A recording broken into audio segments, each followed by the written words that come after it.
Hello everyone, my name is Steph at Botanist Cool. Today I'm here with the Ace Attorney expert herself. Katie. Katie knows everything Ace Attorney that's ever happened. Allegedly. Allegedly. Factually.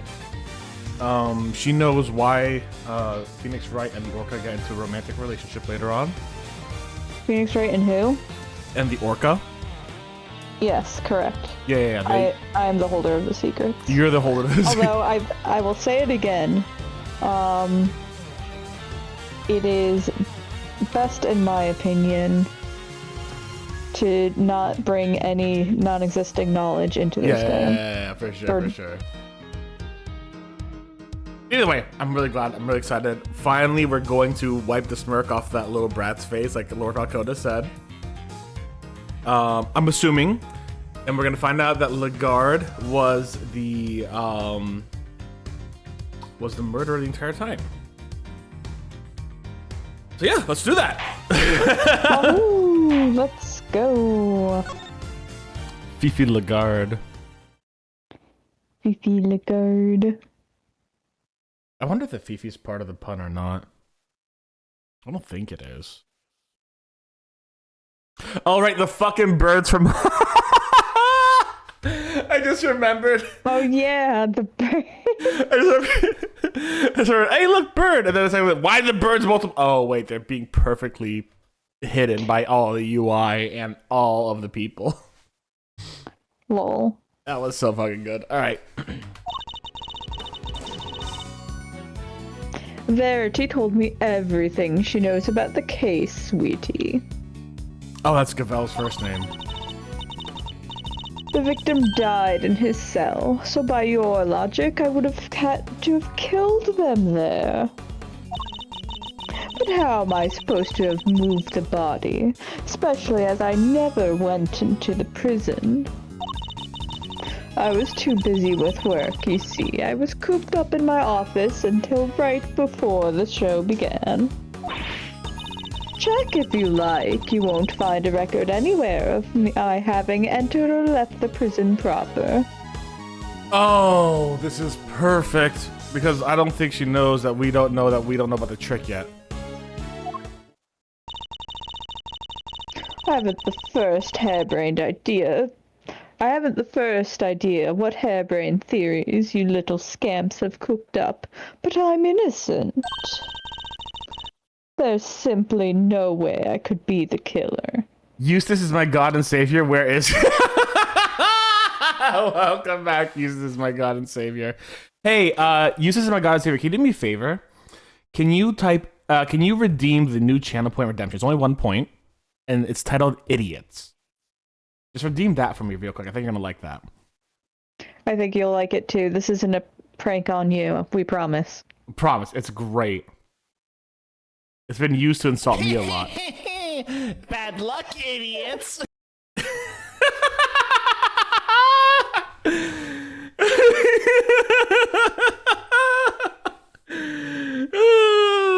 That went well. Eustace likes it. Yes.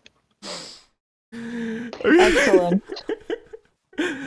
Every time, when we were playing Lethal Company, every time we had a technical difficulty, it was just... bad luck, idiot, over and over and over again. It was so brutal. Bad luck, That a idiots. visual for your stream. You're so close, huh, bud? Alright, let's get back to it. Because I've had a few deaths in Fortnite that I justified. Oh my god, yeah, valid. No. It's best for like when you do something silly and stupid, and it's just like... It's best for when you fail. Yeah, exactly. I should put like an exclamation point fail along the side of it, like, because it's exclamation point idiot if you want to do it via just like chat commands. That's why I made it only like one fucking worm. I might want to do like an exclamation point fail as well, be like, hey, oh my god, I failed, exclamation point fail, you know what I'm saying? When I fuck up in Fortnite, yeah, exactly. When I fuck up in Lethal Company, Peak, Cairo, Battletech, everything. It uses Fortnite's release to be crazy, dude. I want a Phoenix. Listen, if Fortnite ever releases a Phoenix Wright Edgeworth collab, I would go on for like 10 minutes, get them, and I'd be off again forever. It's the same thing I would do for Genshin Impact if they fucking gave that special thing to a Beidou, the special little flowery thing to Just Beidou. give Beto a 4-star skin so I can drag Bot back into Genshin Impact just for a little. It will literally be like 3 days, I'll get the skin and then I'll be gone. Exactly. That's all I need to show off. Exactly. And do remember, guys, I'm changing the voices a lot because last time I did some voice acting, my throat was really hurting me, so I would change the voices a little bit to be more in my tone, but I'm putting a few accents in there. Give me a break. Missile doesn't lie. Don't make it hard on everyone else and just come clean. Dear, I'm afraid you are the ones making things difficult. As I just said, I never went to the prison. If you think I'm lying, go and check the records. She clearly wants us to check those records, which means they won't help us. We'll just have to find another way of getting the truth out of her. Please, Mr. Edward, stop being a big silly. You've made a boo-boo, and you know it. You remember that one, that one video? I do have a useless 3D model. I could try modding into Fortnite, but I'm so lazy. Mod it into Lethal Company. Oh my gosh, yeah. Kitty would play him every time. There is an Edgeworth model I put in our Lethal Company mod pack, actually. The Phoenix one didn't work, but the Edgeworth one works really great. But do you remember that video where it was Barack Obama who had an anger translator? No.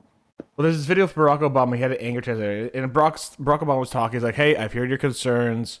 I'm listening to them, making sure everything going." And then I don't remember who the anger translator was. But he's a very famous comedian. He just gets pissed and angry. He goes, "I've been listening to you fucks for God knows how long. I'm doing my best." I'm like, I really want that for like, I really want that a little bit just for like Lagarde right now. I have a Barack Obama uses related image for this. That is terrifying. What? You have uses related media for everything? Eustace is your God and Savior, Jesus Christ.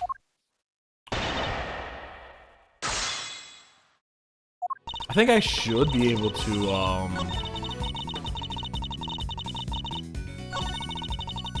I think I should be able to literally present here and be done with it, actually.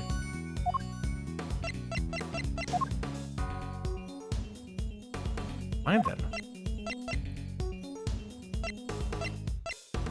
I just gotta push. Alright, I gotta push a bit more. Hold it! The murder took place in the cell. You seem very happy to accept that.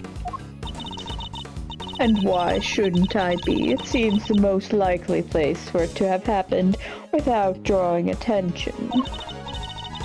And besides, they found Knight's blood in his cell. Yes, but that was from being struck by Mr. Corsoretto. Though I needn't tell her that, I suppose. Take it there's also no testimony to the contrary. What does it matter? Knight being killed in his cell doesn't go against any of the facts anyway.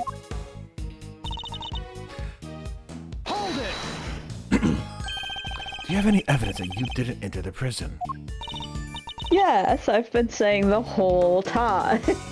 Check the fucking records. Please, darling, let me finish. Oh, really? Is that It's literally just... Exclamation point, idiot.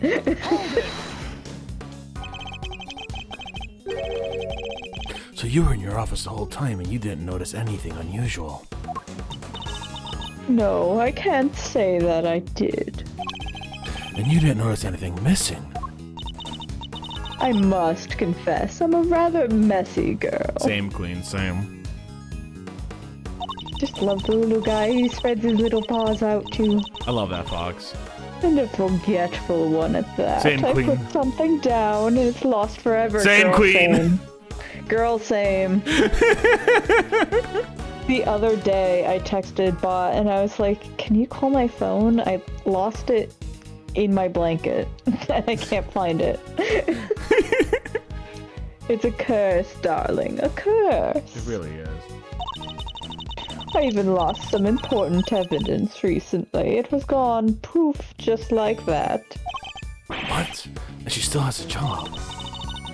Honestly, if someone came into my office and took something, it might be years before I noticed. That's not helping your case, actually, bud. It seems like I'll need more than the power room to expose her. On the day of the murder, I was working in my office, and looking for something I'd misplaced. Even if I had a reason to go into the prison, I simply wouldn't have had the time. Okay, so what do I gotta fucking pass her on?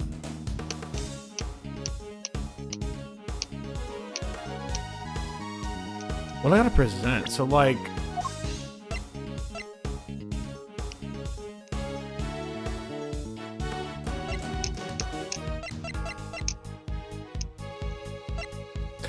I mean, I guess I could talk about the records because like you can't have records when you have that, you know, 3 hours, you know what I'm saying?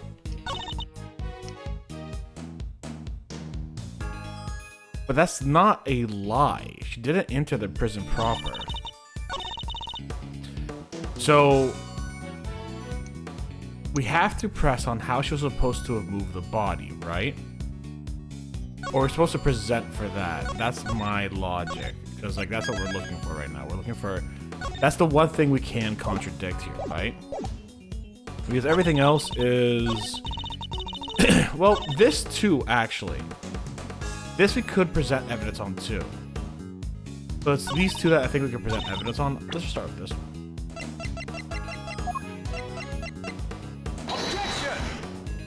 Nope. What do you make of this, Warden Lagarde? What do I make of it? Oh, no, no. What do you make of it, Mr. Edgeworth? Because I'm thinking we're probably on the same page here. Are we? In what way? And that we both know you're just wasting my time. Damn! Bad luck, idiots. Good timing there, Falconis.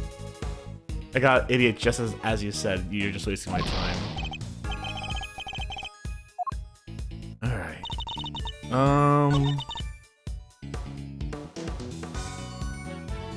Let's present this.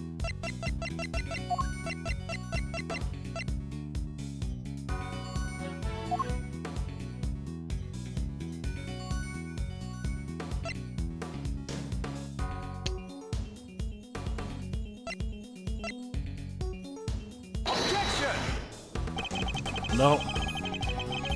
God damn it.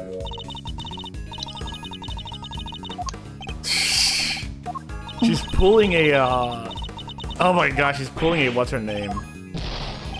A windy old bag. Yeah. She's pulling a windy old bag. Hold on.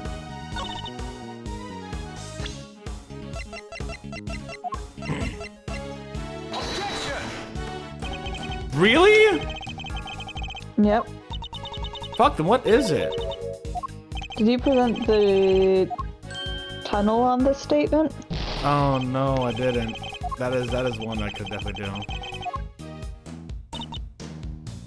I mean, I haven't consulted my memory yet. That's just the thing I was thinking. That's what you would assume, yeah. It was one of the ones I was considering, honestly. It was one of the ones I was considering. I just don't remember if I did it. Oh, the ability to save scum. I know, right? Love it. Oh, I fucking pressed the press button, damn it. Oh, that one was easy at least. Listen, save scumming is the way God intended this to be. What? Nope.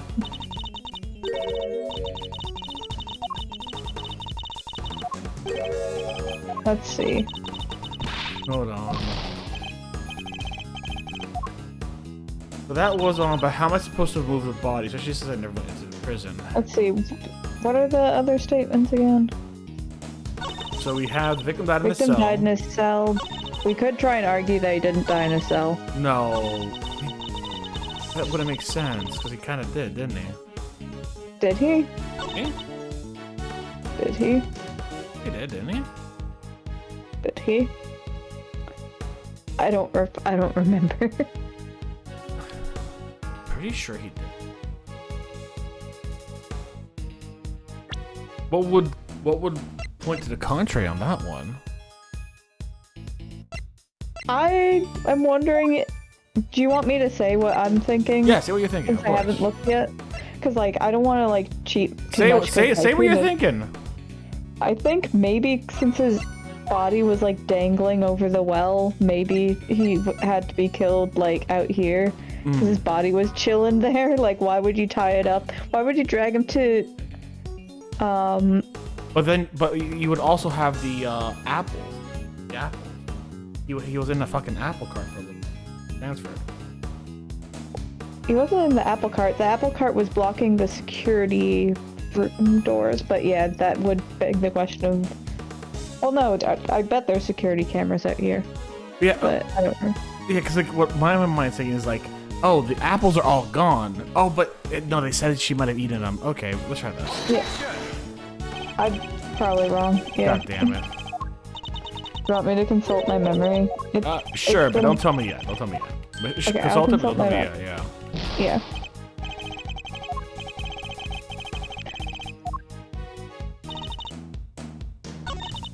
I think he died in his cell. I think he was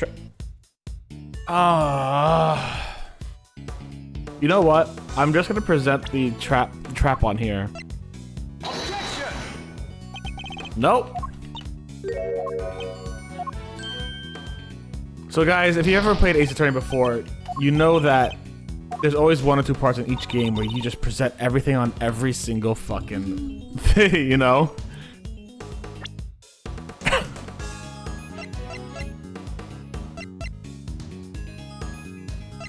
Oh, that's... Okay, fine. Is it bullshit?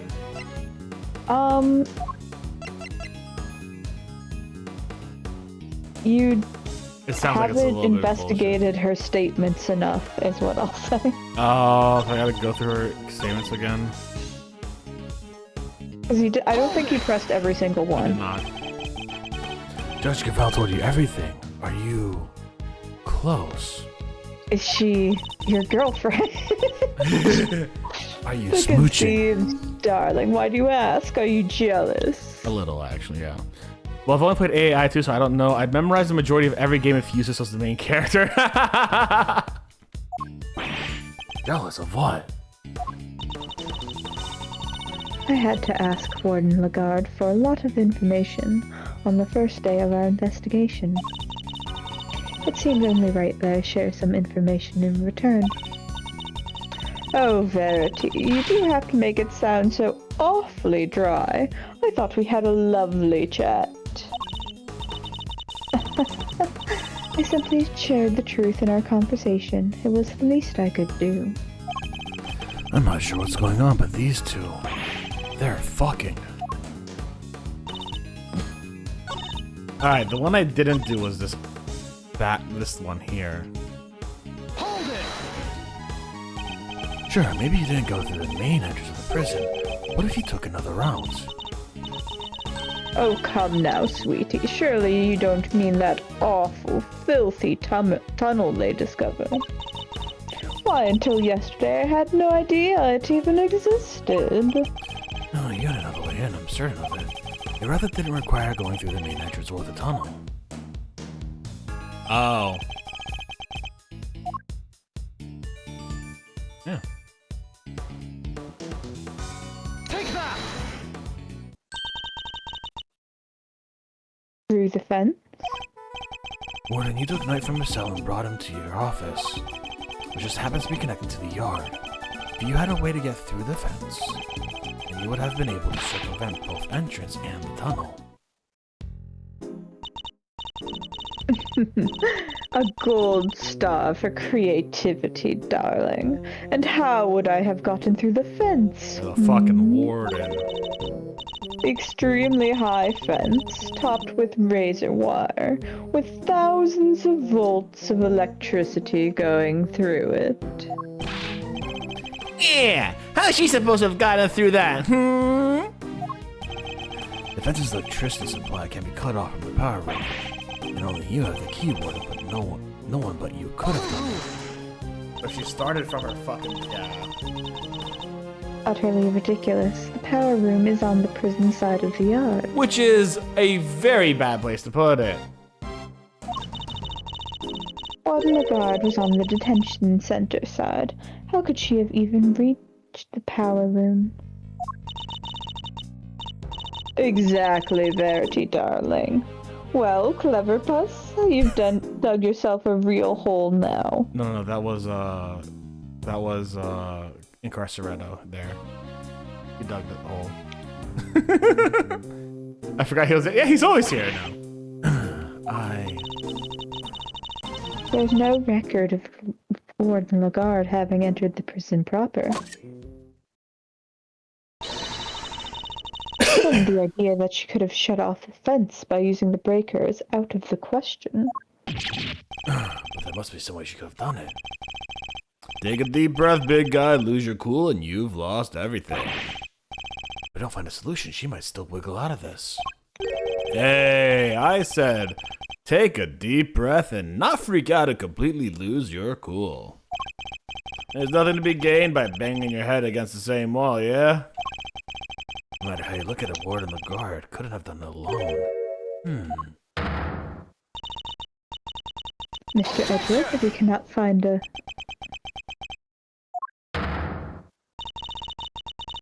You aren't doing yourself any favors by obstructing justice with your silence. That was a reflexive objection that I learned from that man. But now that I've yelled it, if I don't come up with an answer, it's all over. Like that man. I have one more thing to add, if you'll permit me. Something that explains how the warden could have shut off the breaker from the wrong side of the fence. Yes, because it's not as impossible as it seems.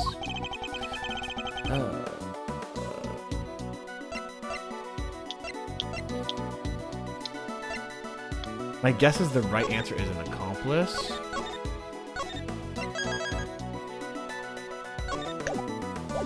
It was the elephant. She could have done it alone, but what if she wasn't alone?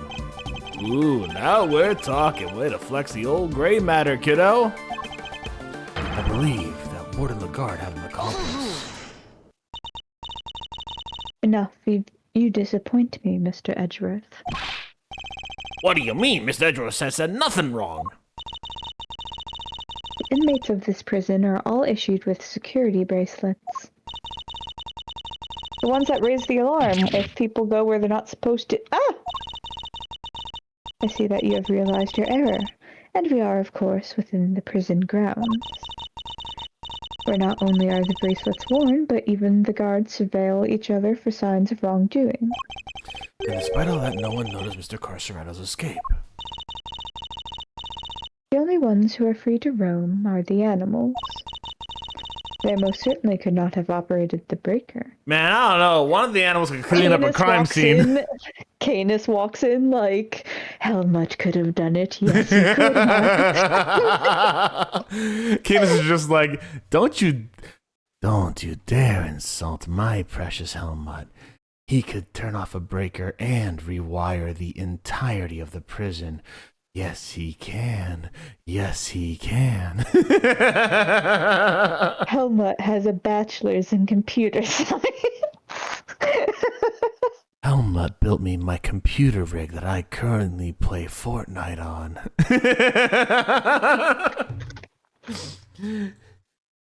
Did you know Helmut actually laid the foundation for each and every single one of these bricks that make up the prison? No, so our accomplice must be a human. Then who did it, given that it cannot have been a prisoner or a guard? I wouldn't be so quick to rule out either, Your Honor. The fact is, there's one person, someone whose movements weren't restricted. And I've just the evidence to show you who that free-roaming person was. Take that! This is one of the prisoner's bracelets. Indeed, a broken bracelet belonging to a certain self-proclaimed model prisoner. What do you mean? And who is this prisoner? Damn. Frank saw this. Frank saw it. It being the murder that happened here a few days ago.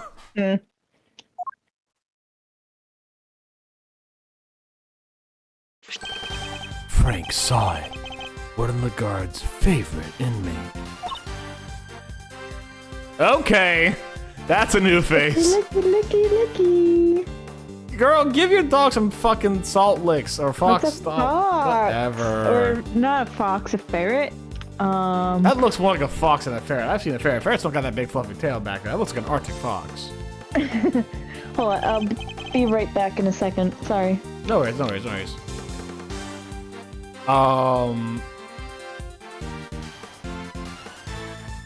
Hi guys, how's everyone doing? We'll give it a second. We'll give Katie a second to join back in. Because she didn't say she'd take very long, so I'm not gonna waste her parts too. But yeah, that would make sense. Frank saw it. Frank saw everything that happened in the same way that he saw it in the first game, and in the same way he saw it now, in the same way he always sees it. Frank saw it is actually an omnipresent, omniscient God who sees every murder specifically related to that of the Ace Attorney games, and with arrest him every time. Just every time we gotta fucking arrest him. That's how it goes. That's how it goes. God, yeah. I didn't expect to see Frank saw it here, and I was kind of like wilding out to see Von Karma in Candace's position, but Candace has been a fun addition so far. He's been wild, but I was kind of like, oh my god, are we seeing Von Karma again? We weren't, obviously. Von Karma. It's been a good fucking time to see fucking Von Karma. Alright, I'm back. Welcome back. Sorry about that. It's strange, isn't it, Warden? That he was able to keep his broken bracelet hidden and wander freely around the prison all the while. That's pretty funky, and I don't mean in a good way. It couldn't be the case that he was permitted some sort of special leeway, could it? Although, you are in the habit of giving such leeway to certain others. Bodhidharma Canis, for example. Mr. Edgeworth, that is pure speculation. Bodhidharma literally has murder weapons in his fucking room, dude. What the hell do you mean speculation? In that case, why don't we ask Mr. Sod himself? I'm confident he'll confirm for us that he and Warden Lagarde were accomplices in this crime. The two of them had worked together. A certain route into the prison becomes viable. The real route by which Knight was moved from his cell to the prison proper. Recall that there were two obstacles in the path.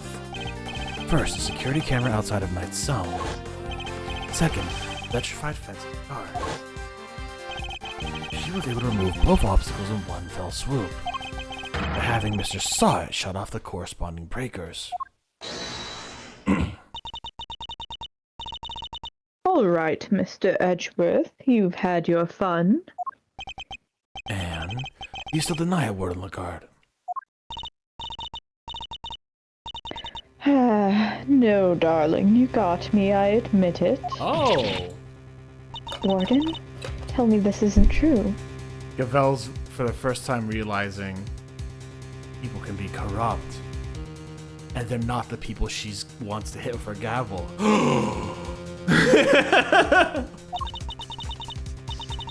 Sorry, Verity, honey, I'm afraid it is. Frankie helped me do it.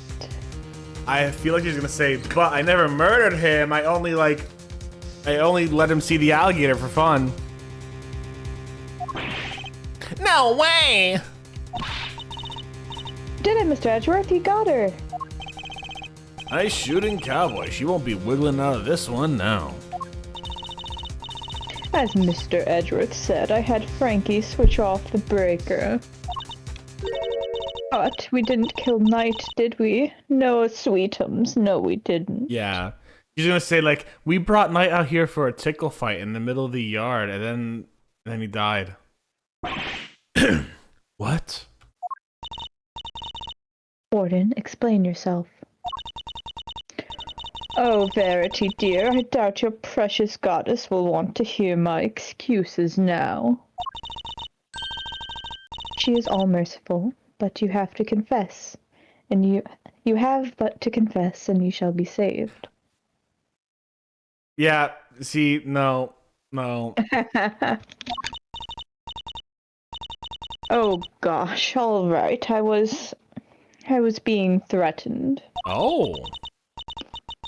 I had no choice but to do as he said. Canis?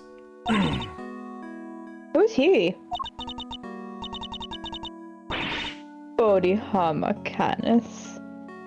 That awful assassin. Interesting. She's gonna blame him now.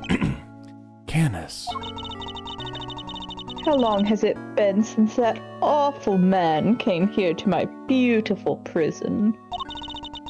I'll never forget the day he arrived. Are we getting like a throwback? We are. The moment we were alone, he said this to me. you should know that I have other dogs. Dogs not confined to the institution. Others? Yeah. Very loyal dogs. Dogs who will do anything I ask of them. Of course, he wasn't talking about real dogs. He was talking about his very human cronies. And then he said one last thing. I would recommend that you take care in how you treat me during my stay here. I wouldn't want to set my dogs on you or your precious family. I had no choice. I gave him that cell. I gave him everything he asked for. That is honestly the best cover for a fucking warden like her, huh? Everything. Wait, is that how he became the fixer? Yes, darling. I obeyed his every command and smuggled in for him all that he wanted. Eventually, I brought dear, sweet Frankie into our little conspiracy. He agreed right away, of course, because I made things easier for him, too. So you were smuggling in contraband. How exactly? Once a week, late at night, Frankie would shut off the breakers. That allowed me to go from my office into the yard without being seen by the cameras. Then I simply dropped the packages down the well on the prison side and went back through the fence. And then the dog would come and get it. Yeah, okay, that makes sense. Each one of them spritzed with a little of my perfume. So that's what the sweet smell was. Yes, it was a signal for Canis's dog. Okay, yep. When he picked up the scent, he would fetch the packages and bring them back to his master. So, she would have reason for framing Candace because, one, she probably doesn't want to get caught and get in trouble. So, if she frames Candace and gets rid of him via capital punishment, she gets off free. And most people would also be like, yeah, that makes fucking sense. The assassin had a way to blackmail the warden. Yeah, that makes sense. So most people wouldn't look too deep into it, you know? We had to make sure Rocco wasn't in his cell at the time, of course. Can't have been easy for finding out. Oh, we're all very much creatures of habit here at the prison, darling. Everything runs to a schedule. Meals, exercise hours, that sort of thing. We all knew when he wasn't there. That adorable little bear of his freezes with fright at the sign of Canis's dog, poor thing. So there's no risk of him raising the alarm either. She has oversight over everything here at the prison, which made her the perfect mule. With her on his side, Canis couldn't fail. Frankie would sneak out again in the morning to switch the breakers back on, and our work was done. Apart from fixing the time codes on the cameras, which I would do later when I got the chance. You have shared a great deal, Warden. The Goddess of Justice will surely take your honesty into account. I've been the most dreadful fool, I know I have. I'm supposed to be the one in charge. The day of Knight's murder was also one of our delivery days. And so Frankie, bless his heart, did his usual work with the breakers. But there's no package for me to deliver that day, so it didn't go out into the yard. So that's the secret behind the fixer system. That's why she... Yeah, Do I have to reread? Yeah.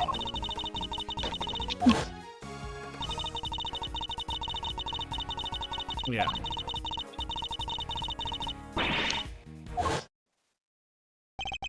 That's why you were interrogating Mr. Canis over and over. Oh! Exactly. I was trying to track down those horrible hench people of his.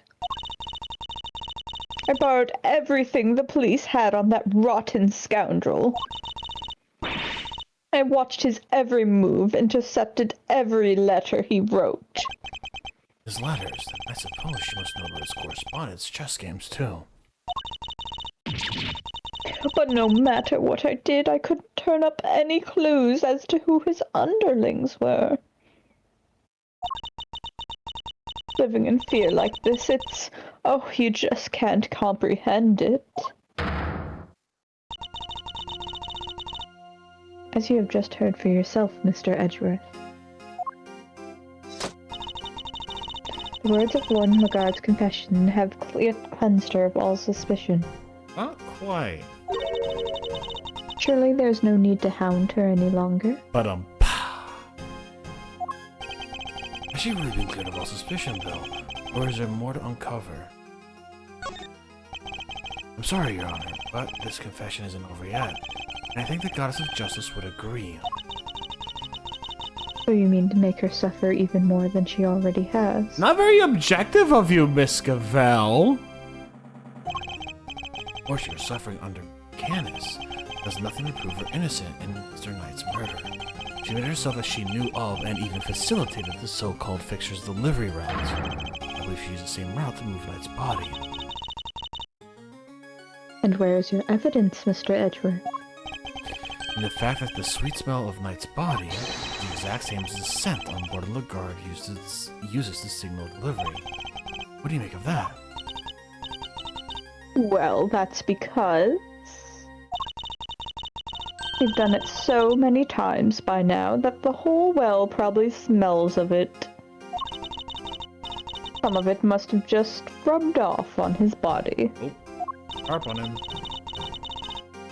That does match the statement that Mr. Carceretto provided. Yeah.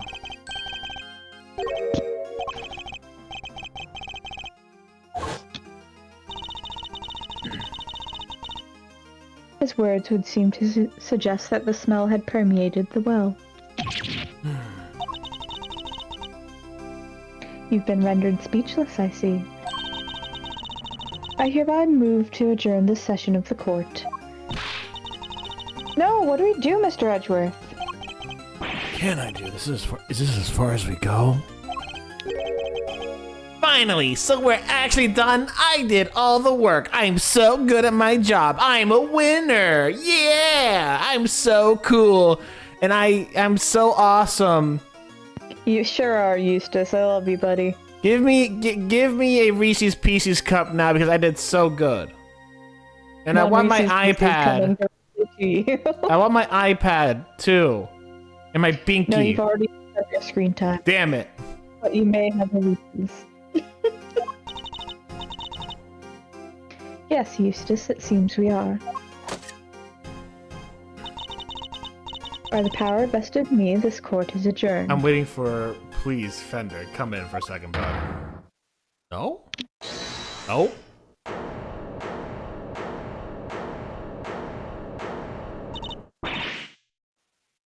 Please be Fender. Who was that? Yeah, my boy! Come on, Judge G, things were just getting good. Fender. Are you objecting to my adjourning this session? No. Would have shouted objection if I wanted to do that. You do you, Judge. You do you, G. Adjourn, don't adjourn, whatever floats your boat. What are you doing, Mr. Fender? Don't worry about what I'm doing. Let's all just take a chill pill, shall we? I wish I mean a square of chocolate goodness. Anyone? Are you trying to get yourself charged with contempt of court? No, my bad. I just had a quick request to make, is all. As Simeon Saint's lawyer, that is. Ah, yes, I had forgotten that you were his real attorney, Mr. Fender. How could you? You're killing me here. Can you blame us? You've been making Mr. Edgeworth do everything this whole time. Right you are, which is why I figured it's time to put in some work. Work, you say? Somehow, I don't believe you've worked a day in your life. God, I wish that were me. Then let's say this is me doing some prep work for the upcoming trial. Mind if I question the witness? No, amusing, but what is there left to ask? I've got a feeling in my funny bone that Fiefs here has something more to tell us about the killer. Do I? Yes, indeed. See, as a major player on Team Simeon, I can spot a sympathizer when I see one. And you don't think he did it, do you? So tell us who did. Come on, spill the beans, we're all ears. Mr. Edgeworth, what's he doing? He's trying to coax one of the guard into giving something away. Ask yourself, why would she go through all the trouble setting Knight's body on such an odd journey? It's because she wanted to frame Mr. Canis.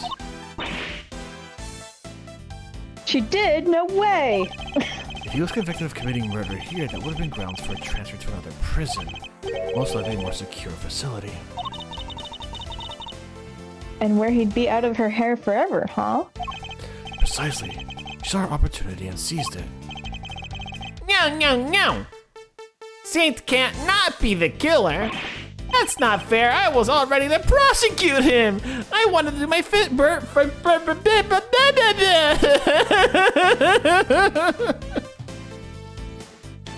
was gonna try to have him. I was gonna try to have him say I was gonna do my first big boy trial, but I couldn't say the words. No, you got him more accurately.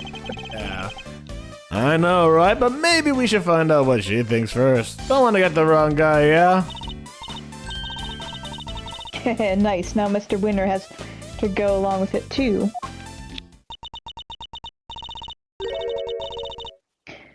Well, Warden, are you happy to testify further? Of course. How could I refuse this silver-tongued devil? Eddykins, you have such a way with words. I'm just doing my job, thief. Besides, one can't tell the truth without telling the whole truth, can one? I'm simply dying to tell all Verity, darling. Do say you'll let me. As you wish. Court is unadjourned. I can't believe you pulled that off, Mr. Fender. Whew, me either. Thank you for the timely intervention. Hey, it's the least I could do. Kay's not wrong. I've been leaning on you hard, and besides, I'm about to lean on you again. Good luck there, bud. I'm out of here. The defense never rests, am I right? Simeon's depending on us. That I think I just about exhausted. That's what I fucking called it. Mousy! Hello, everyone. Welcome from the Mousy Raid. Hello, hello. Hi, Mousy. I was actually just in Mousy's stream. I forgot what she was streaming or what it was called. I think it's called Banner Lords, but it was like a medieval sim. Banner Lords. There we go. Medieval sim. City builder, which looked really cool. So go give Mousy some love. She's a wonderful person, an amazing friend, and she's really great at Phasmo. And by great at Phasmo, I mean we have a great time goofing off in Phasmo. Hell yeah, it's Dave's Hyperfixation. Hell yeah. For those who don't know, my name's Steph. I'm Botanist Cool, mini painter botanist, and I'm here with the Ace Attorney expert herself, Katie. And Katie's doing some Ace Attorneying with me, and we are going to be having a great amount of fun with it. If you want to follow, please do. If you want to subscribe to me over on YouTube, that is the best way to support me because I got all my mini painting over there. Slow and steady. We'll be doing all that stuff all the time. But yeah, welcome on in, everyone. We should do more. Yeah, we should do more. We should 100% agree. Phasmo is so much fun. It is very silly, and I always enjoy it. Anyways, we're gonna get back to this beautiful, beautiful bit here where Eddie Fender just ditches us a fucking again, as I said he would. I fucking called it, man. Sadly, I think literally well, my job here is done, but yeah, he fucking pulled a tuxedo mask on us. Sadly, I think I just about exhausted my reserves of cool lawyer chat there, and we can't follow this up now. Which means you're up to bat, Miles McSmile. Show him that never rest spirit. I shall. Fabulous. Then let's get started.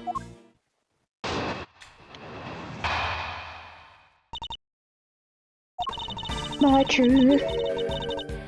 I really don't think anyone could have done it but that dreadful man, Canis.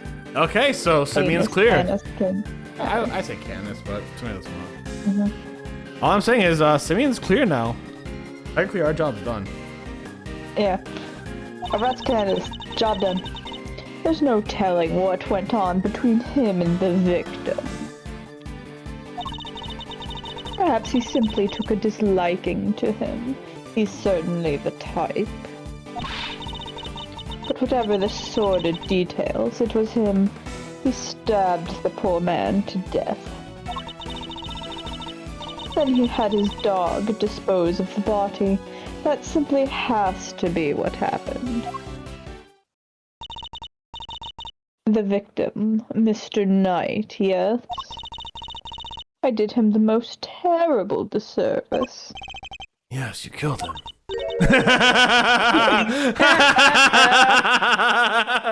that's one hell of a disservice, I would say, you know? I suppose you could put it that way. But if I weren't such a sorry excuse for a warden, this would never have happened. And he never would have been murdered. And that's why.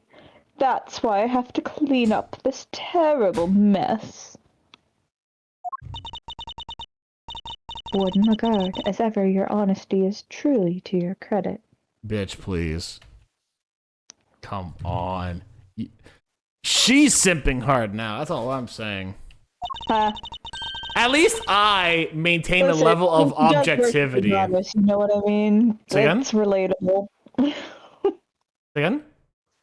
I said she does worship a goddess after all. Yeah. Really? I am certain Mr. Knight is looking down and weeping tears of gratitude. I highly doubt that. You've clearly never met Mr. Knight. That is true. But let me save like a save scum just in case.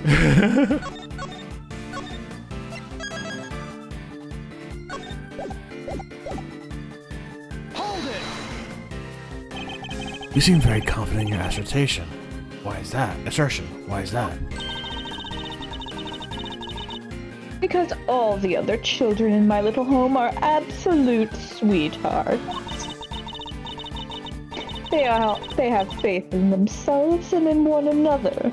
They have faith in the gods and me. and they work hard every day to better themselves. None of them would dare commit murder. Yeah, Frank saw it never would commit murder. Especially not by going into someone's room randomly and hitting them over the head with a clock model Doing of a the little thinker. A little whack, yeah, a little whack. That's a very touching reason indeed, and I don't believe a word of it. But Canis, ooh, he's rotten to the core. He's the only one who would do something like that. Hold it! Knight was being kept in the holding cell while Mr. Kent was in the prison proper. What could possibly have happened between them when they were in the opposite ends of the facility? Prisons aren't as big as they seem, you know. All kinds of awful things can happen. But Knight only arrived 2 days before he was murdered. I can't imagine anything significant happening in that short a space of time. And you don't know Canis, my dear. He'd find a way, I'm sure of it. Hold it! How could he take a disliking to someone all the way on the other side of the holding cells? Oh, I'm just plucking possibilities out of the air, darling. As I said, there's no telling what really went on between them. You're so awfully serious, aren't you? Not that I mind, of course. Why is she looking at me like that? So noble, so dashing in that marvelous suit. So clever. I can feel myself becoming your biggest fan, darling. I really can. I want a fighting game between Lagarde and Windy Oldbag. Now. Stay with me, Mr. Edgeworth. I'm getting flashbacks, Kay. You don't understand. I wasn't prepared for that mental onslaught. A woman calls him attractive and he takes psychic damage. The only one who can do that is that man. Hold it! What more can you tell us about those sordid details? Well, we all know what Canis once did for a living. I doubt the killing part gave him much trouble. Especially as the victim was already injured. His neck, I think? Couldn't turn his head to the right, poor dear. That's what they told me when they brought him in, anyway. They must make some sort of report for the warden when the new prisoners are admitted. You seem keen for us to think you didn't know much about Knight. That's because I didn't, sweetie, and the victim was simply a target to that monster, nothing more. I expect Canis used the chisel that was hidden in that chess set, don't you? Awful grisly business. Just imagine, that man probably didn't even have time to cry out. You would know, wouldn't you? I see, thank you for your thoughts. Very helpful. Actually, I'd like to hear about them a little bit more detail if you don't mind. Oh, Mr. Edgeworth, you're making me blush. I could chat with you all day. More psychic damage. I know, right? Oh, don't look so nervous, darling. I'm only teasing. Of course we can talk about them some more. Oh, expect we got Canis more. Yeah. Oh shit, okay. We got a lot more. We got 2 whole more things. And which chess set would that be precisely? Why, the one the victim brought in, sweetie. Do try to keep up. The victim was a certified chess fanatic, or so I'm led to believe. But the naughty boy stuck a chisel inside it. Can you imagine? How does she know about the chisel in the chess set? Only a few people were supposed to know about that. After all, we only learned about it for certain deductions we made. But how did she find out? Of course, in the hands of a killer like Canis, even a chisel could serve as a deadly weapon.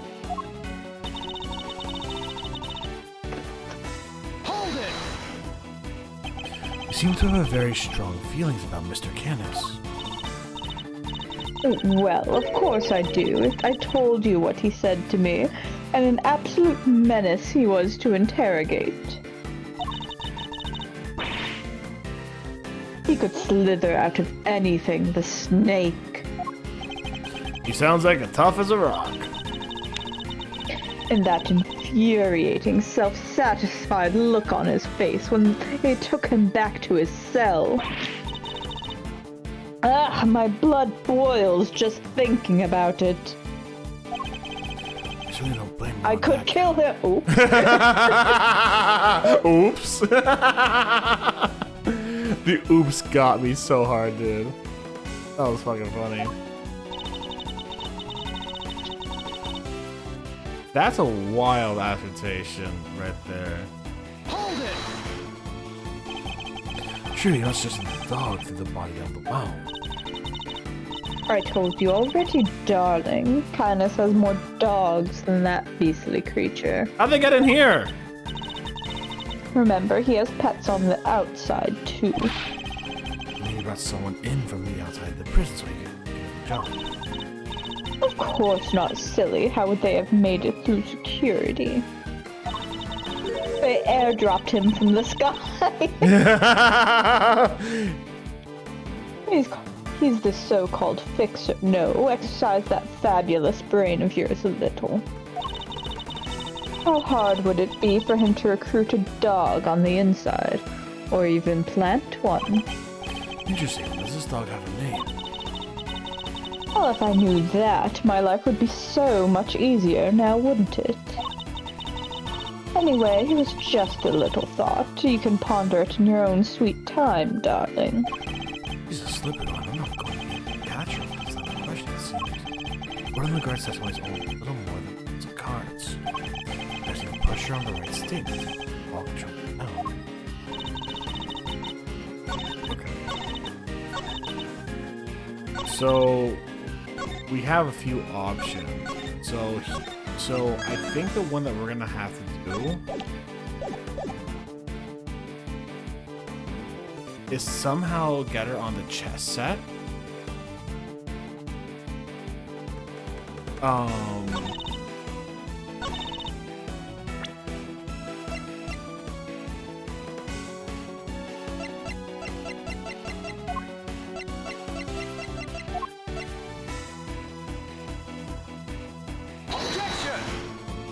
No, okay. I'm just kind of curious about that one. Save scumming! Let's go!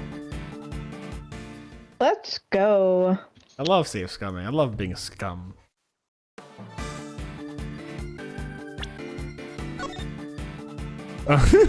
Oops. There you go. That's what I meant to press the first time. That's what I said I'd press, that I didn't press it. Word on the guard, you strike me as being more careful than the image you project suggests. Oh, Mr. Edgeworth, please call No. me Fifi. Or Sweetie Pie, No. if you prefer. Call me Honey Bun Smoochie Baby. Call me honey bun, smoochie bee. Sugar pie, honey bunch. You know that I love you, or something like that, right? However, I think you may have done a little less. You've been a little less careful than you realize in this instance. Aren't you the most adorable little creature? Don't be embarrassed. We're all family here. God, you run a fucking cult, woman.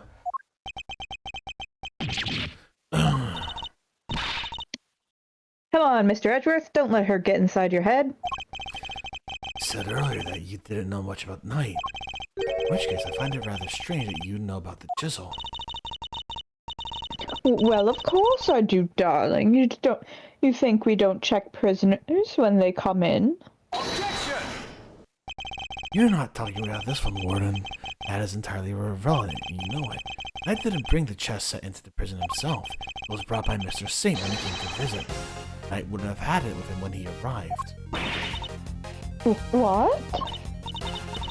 Well, I mean, of course, that when Mr. Saint came in, we... You checked him. I find it hard to believe because if you did, that makes your story all the stranger. You found the chisel, then why did you not confiscate it then and there?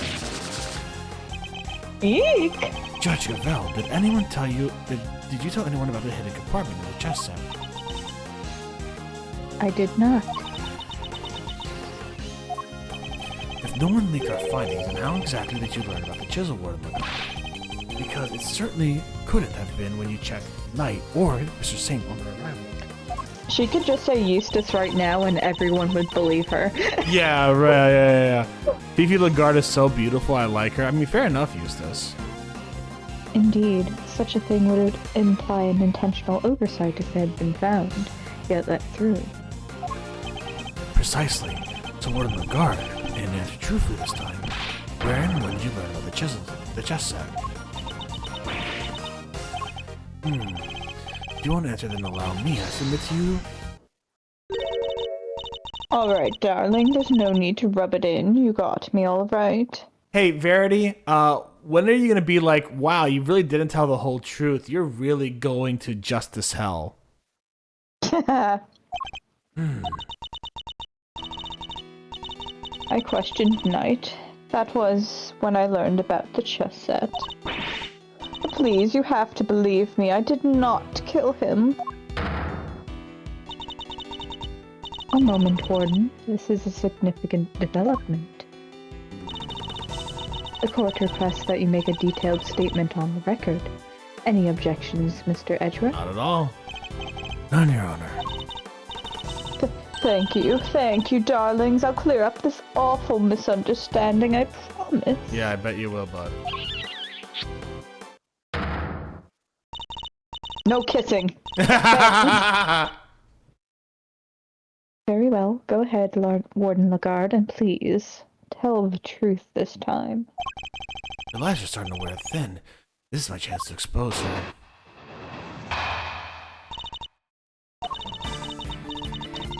I said I questioned Knight, but it wasn't anything serious, you understand?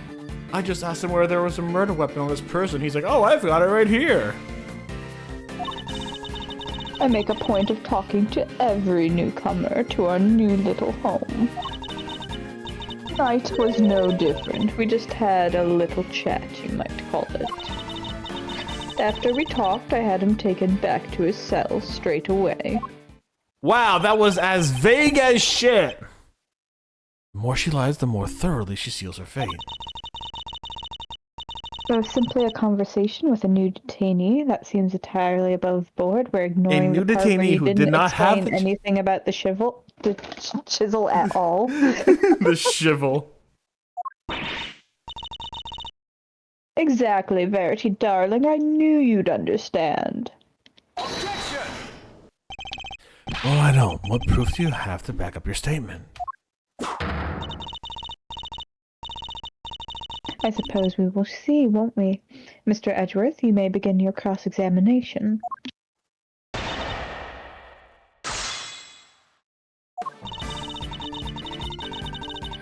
Hold it! So I'm being right assuming that you talked to Knight. Talked to Knight the night before the show. Yes, and I knighted him on that night as well. Exactly, darling. It would have been around 3 a.m. on the 27th. 3 a.m. That falls squarely from the window of time laid out in the autopsy report. It seems rather late for a friendly chat. Wouldn't you have been asleep? Normally, yes, but if you remember, a guard was attacked in his cell. We had to examine the scene of the crime, gather information. These things take time, sweetie. I assure you, he was wide awake. We all were. We were waterboarding him. Regardless, I find it somewhat odd that you would choose to question him at such a late hour. You're not very familiar with police tactics, are you? Oh, you're such a tease, aren't you? Anyway, no matter how odd you think it is, I had him brought to me and that's what happened. Must you really insist on questioning every last thing I say? Sorry, Phoebe, she's like a dog of a bone sometimes. I'll be sure to scold him once we're done. Oh, would you mind giving us a little more info, like where you had him brought to? My office, of course. Mwah. Where else? Her office, which is where we believe the body was moved from. Would you mind appending what you just said on your testimony? Anything for you, darling. Hold it! Remind me where your office is. You've seen the sign in the detention center corridor, I imagine. The one that says no entry? That's it, sweetie. My office is just up in there, a short walk from the holding cells. I understand that you also have access to the yard. Why, of course. That's where my gorgeous little garden is. Oh, I see where you're going with this. You're saying that's how I moved the body. Or the meaning the opportunity is hardly impossible. Hardly impossible proves nothing. You have no evidence for this assertion. Objection! Ditto. There's no other way that the body could have been. Surely you haven't forgotten that it was Mr. Saint who dropped Mr. Knight's body down the well. Yeah, what she said. You're miles off, Edgeworth. Fuck, Got I him. have to give it to him. God Got damn him. it, that was good. Got him. I can't believe I have to give this little shit an actual, Owned like... by a 15-year-old. Yeah, owned by a fucking loser, Edgeworth. I'm sorry, man. You got fucking ripped to shreds. This is what he's been thinking of the whole time. Yeah. Since he The first whole met time that other Edgeworth. people have been arguing, he's been thinking of the sick burn. Yeah, those two brain cells working fucking overtime like no goddamn tomorrow, man. I probably shouldn't push this any further for now. Edgeworth is miles behind Eustace, of course. Of fucking course he is Eustace. Hold it! What did you and Knight speak about? Oh, nothing much. Just some small talk, really. You're forgetting the chisel part. I asked him about what animals he liked, what his hobbies were, why he had a chisel in his chest. His hobbies. And I imagine you talked about chess. Oh yes, I couldn't stop him talking about it, in fact. He even had a piece of paper covered with little notes about it in his cell. At least I think that's what they were about. She's seen Knight's correspondence chess diary. Hold it! How was he when you spoke with him? Oh, he was so open and honest, darling. What? That guy, honest? Talking about one croissant and promoting a prawn. I suppose he must have been hungry. Huh? En passant and promoting a pawn. Seems he spared no one from his obsession with chess. Hold it! If he really had gone back to his cell, he would still be like, hey. You really think I murdered the poor man right there in my office, don't you? Yes. What would my motive have been, darling? I told you I barely knew him. I'm no angel. I have my grudges against Canis, but Knight had nothing to do with that animal.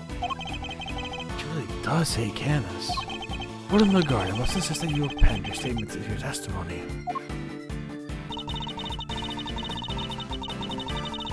Hold it!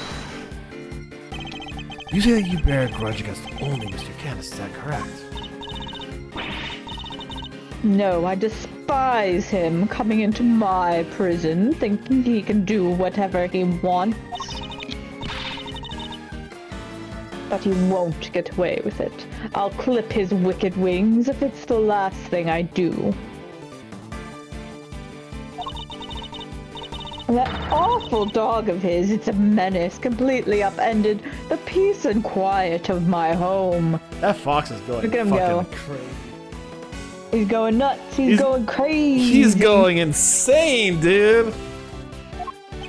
She even hates his dog.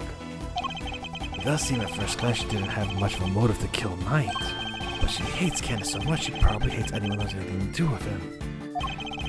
Thinking about it from that angle, the key to breaking the testimony surely revealed itself.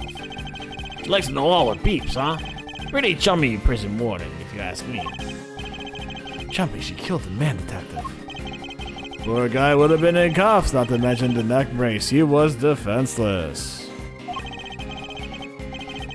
Warden the guard was murdered. The evidence points to that conclusion and no other. I know what I gotta do. I gotta put the chess match over here.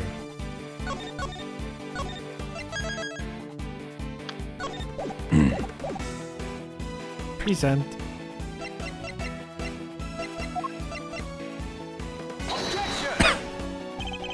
What? Are you kidding me? You went very fast. Which one did you present? I presented Candace's chess set.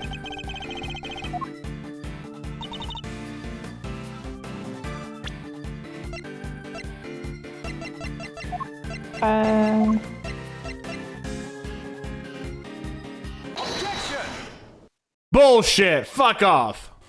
Should have been any of the chess sets. It had to be proof that it was the same one, I think. Yeah.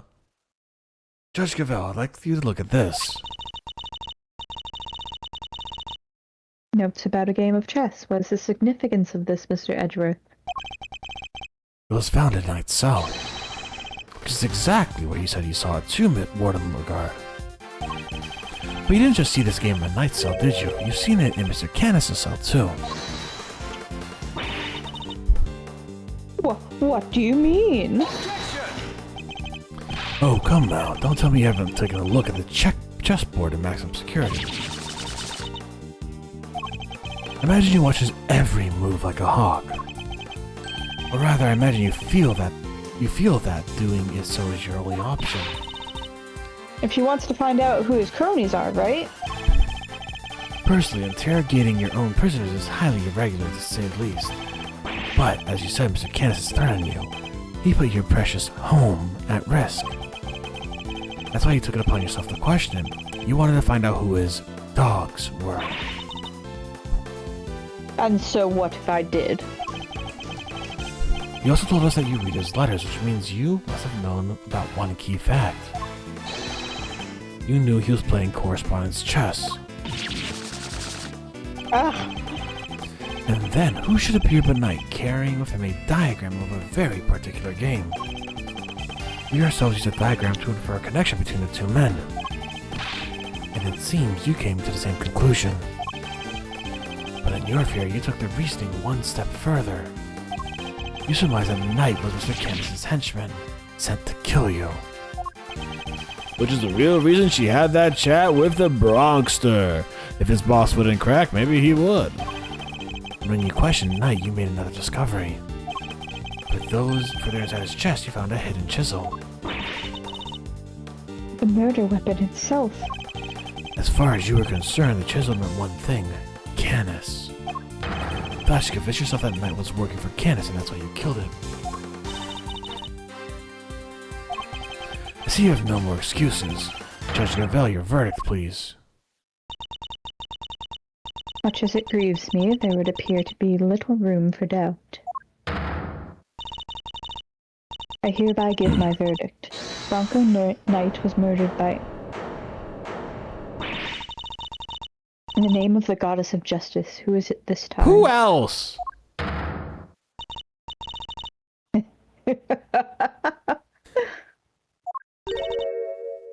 Warden. It's a joke. It's all a big, stupid joke. You people just don't get it, do you? I think we've proven that it was you who didn't understand things correctly. Me? Please, darling, I understand it all perfectly well. Thank you very much. And I understand that there's a glaring contradiction in your theory, Mr. Edgeworth. Look at that fucking fox go, man. Like, holy shit.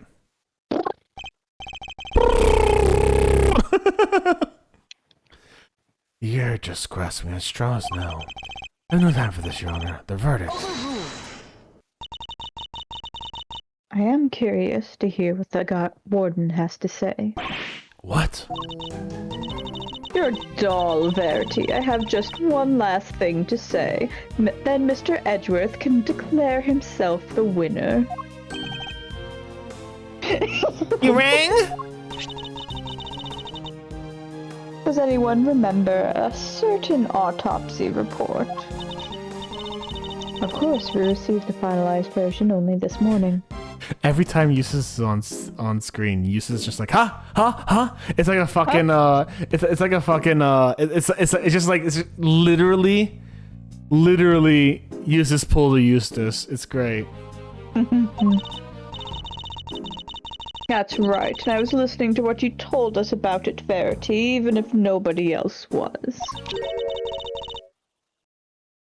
You said the wound was 4 inches deep. 4 inches? Wait. Riddle me this, Mr. Edgeworth. How does a tiny chisel make a 4-inch wound? By digging it in really deep. Yeah, yeah, you just push it a little further in, bud. Forgive me, O goddess, I came perilously close to making a terrible mistake. Oh, bullshit. Fuck off, mate. Looks like your theory is the one that doesn't hold water, Edgeworth. What now, Well, what do we do?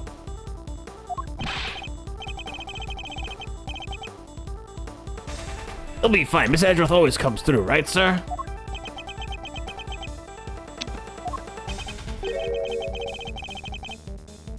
Looks to me like the Milesatron's Oh, out of sorry. sorry. Why did I start reading? I Am don't I know. insane? That's fine if you are. It's okay. I must be tired, I don't know. Looks to me like the Milesatron's out of commission. You're an attorney too, aren't you? Why don't you do something? Turns out, third things on their head of a desperate bluff. Blurt out the first mind-blowing thing that comes to you, like a certain guy we met once before. Looks like I'm as much of a man as action as the next guy. Well, without evidence, we're up creek without a paddle here. We're up shit creek without a paddle is what you probably wanted to say, but censors are like, no, you can't say that shit, actually. We can't give up now. We have to do something.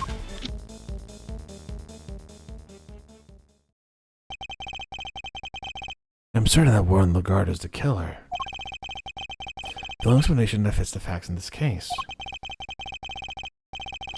But the chisel wasn't the murder weapon. What other bladed weapon was there in the facility?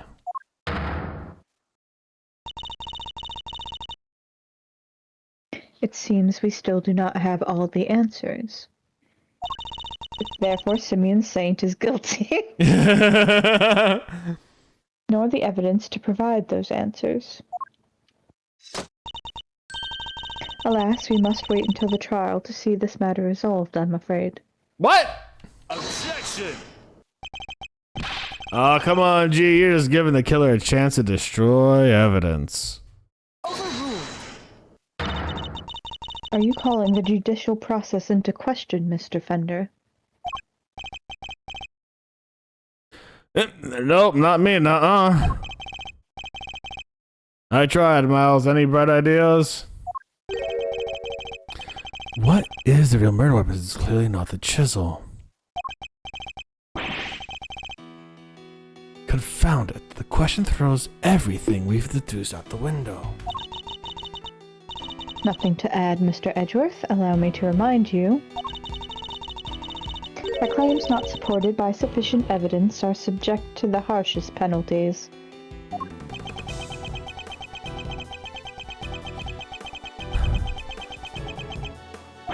It's hopeless. I can't think of anything.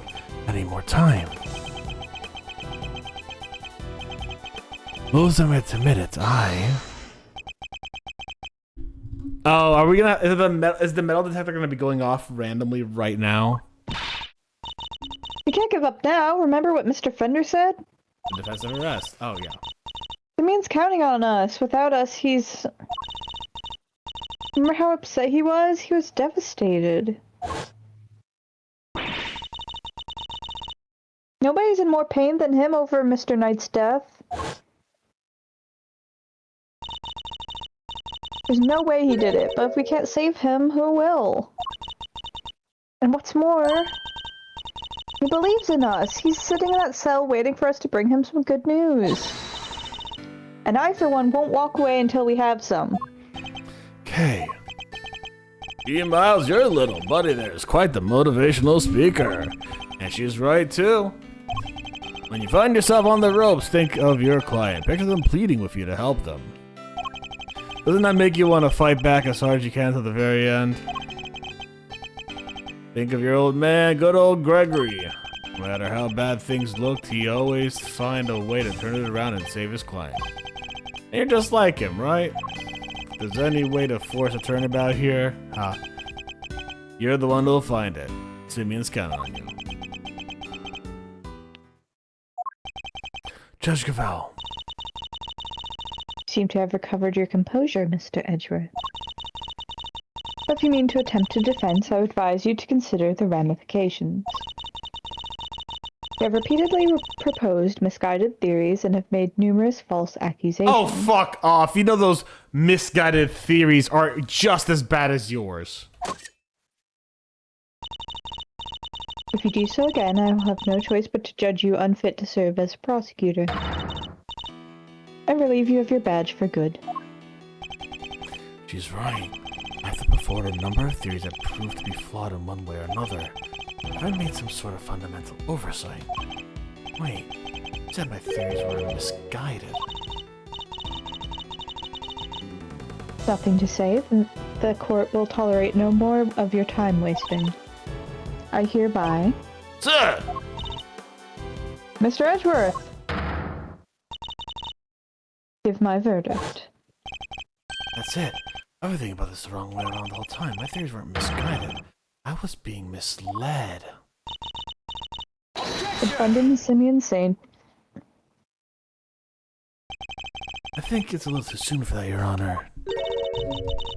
I'd say it's well past due, darling. Wouldn't you agree, Verity? Mr. Edgeworth? You may proceed. What? I'd like to remind you of a few things. The sighting of his dog Helmut, the fact that he wasn't at the show. These and other facts made Mr. Candace the obvious suspect first. Yes, again, Mr. Edgeworth, you seem almost proud of your blunder. But what if the real killer wanted us to suspect Mr. Candace? What if it was all carefully arranged? And what if the same was true of the chisel, our purported murder weapon? Knight had been stabbed multiple times in the same... Didn't he have like a fucking ring on his finger, now that I think about it? But bladed instrument. What if he was stabbed with a chisel after the real murder weapon had been removed? This would leave traces of blood on it for us to find. That was how the killer misled us into thinking the chisel was the murder weapon.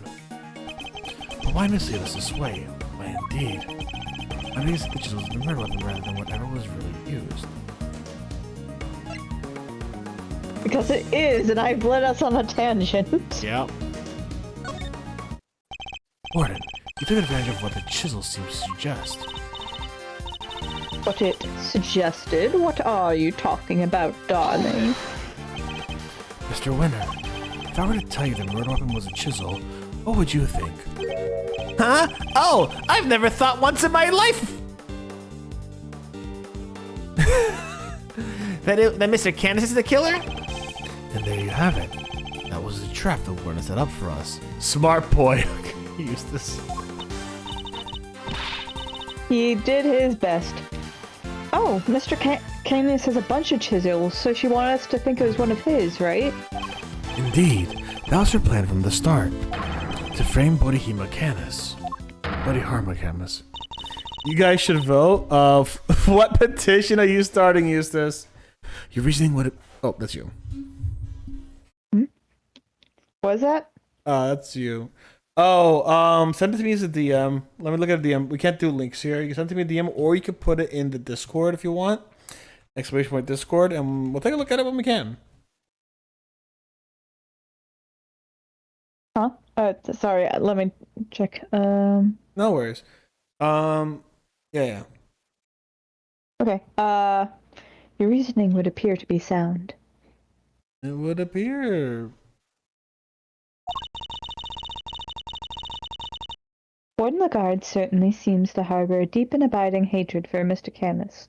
He does. However, I think you know what I am going to say next. Okay, the petition that our friend Eustace here put. Turn Eustace Winter into Bedford's mascot. The issue Eustace Winter is cool and so is Bedford, so we should do that. Who the fuck? What the fuck is Bedford? Bedford? Is that a whole entire town? I think it's a whole town, yeah. Oh, cool. Bedford, Virginia. Okay.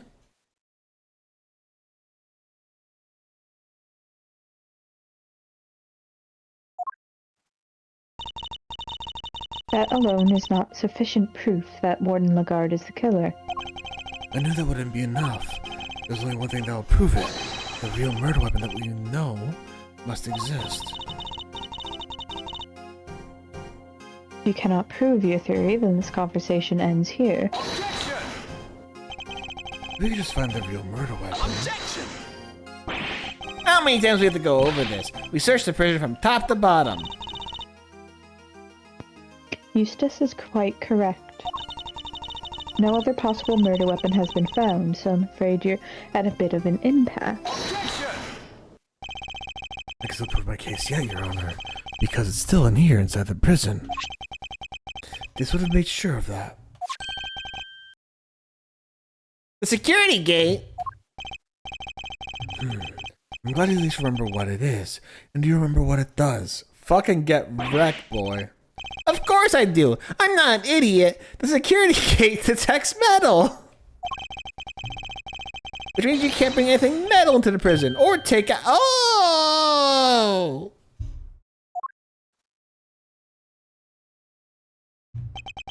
Precisely. There's another murder weapon that cannot have been taken off the premise. Sis. But nor can it have been brought into the prison in the first place. And so we find ourselves right back where we began. You have a fucking fixer. Judge Gavel?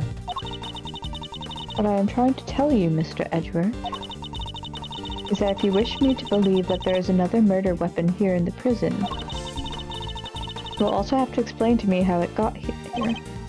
Alright, you know the chisel was smuggled into the prison inside of a pocket chest chest. But our contention is that the chisel was not the real murder weapon. So what if the weapon came from outside the facility, the way to bring it in? Yes, the question of the hour is this. Can you show me this alternate route? Yeah. How did the weapon Warden Lagarde get in the prison?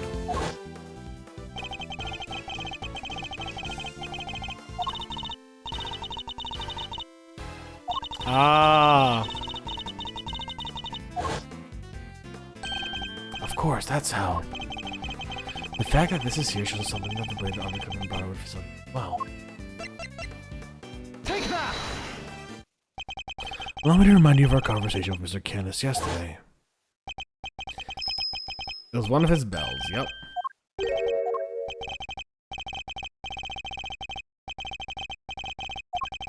So she had Canis's knife for yeah. So you see, there's a way for objects to be brought into the prison unscrutinized, as part of the evidence Warden Lagarde borrowed from the police. What? Mr. Canis's knife was part of the evidence in the case against him, and that evidence was here in the prison. Not only that, but the knife had a certain bell attached to it. The bell was attached to the chisel. Correct.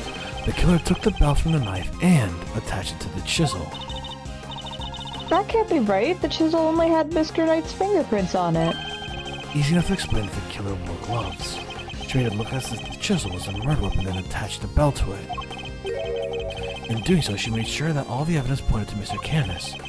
And who had access to the evidence from which the bell was taken? Why, only the person to whom had been entrusted. What is it, sir? Who's been messing with the evidence? I believe that would be you, isn't that correct, Warden Lagarde? The bells aren't exactly rare, you know. Anybody could have set that up. Luckily for you, this isn't quite true. These particular bells are unique because there's only 2 of them in existence. What? By attaching that bell to the chisel, you're as good as declared yourself the killer. But you don't have any proof that the knife was ever even here to begin with. I don't, not yet anyways. Mr. Winter, I'd like you to order another search of the prison right away. Huh? But if you do find something that's gonna make things awkward for me. This isn't about what's convenient for you. You have to find the truth. You're a prosecutor, aren't you?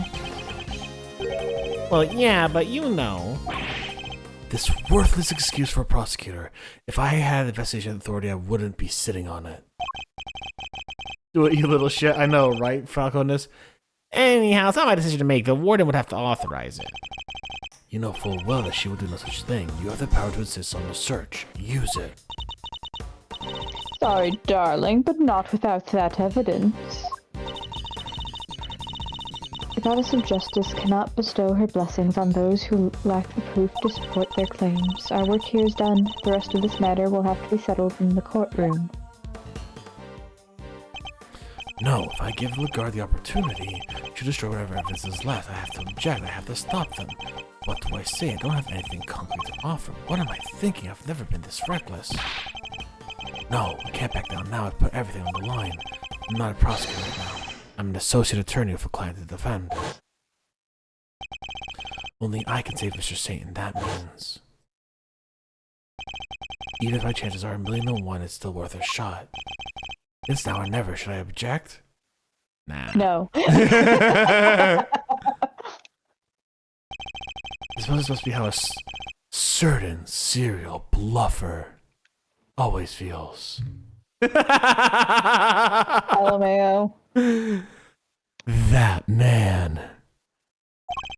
Regardless, I can't walk away. Wait, Your Honor. This had better be good, Mr. Edgeworth. I've got it.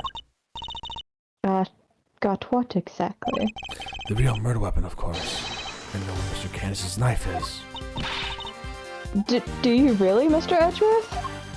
I do. Not at all.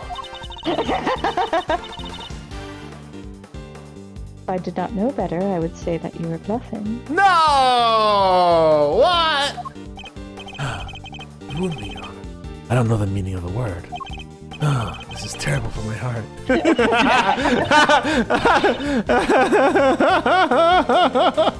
There's no way you could. It's not here, I tell you. Gavel would hate right, yeah. Well, Well, would you be so kind as to enlighten us? Where's the real murder weapon? think, Miles, think. Somewhere not even the police would search. A blind spot in this zoo. A hiding place the warden could be absolutely sure of.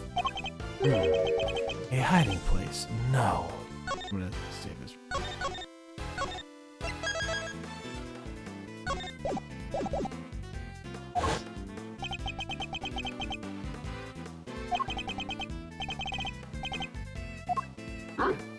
Oh, does the fucking dog have it? Does the fox? Did she use the same trick? No, that's ridiculous, isn't it? But the more I think about it, how many foolproof ways to evade detection could there be?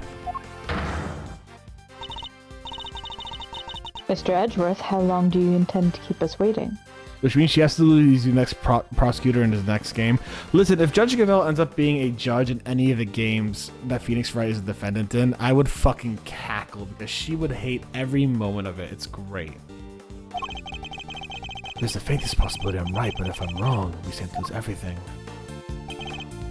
Your Honor, this is where the real murder weapon is hidden.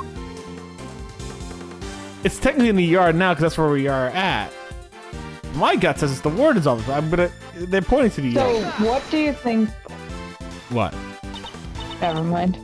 Here in the yard. It's in the fox's mouth. Indeed.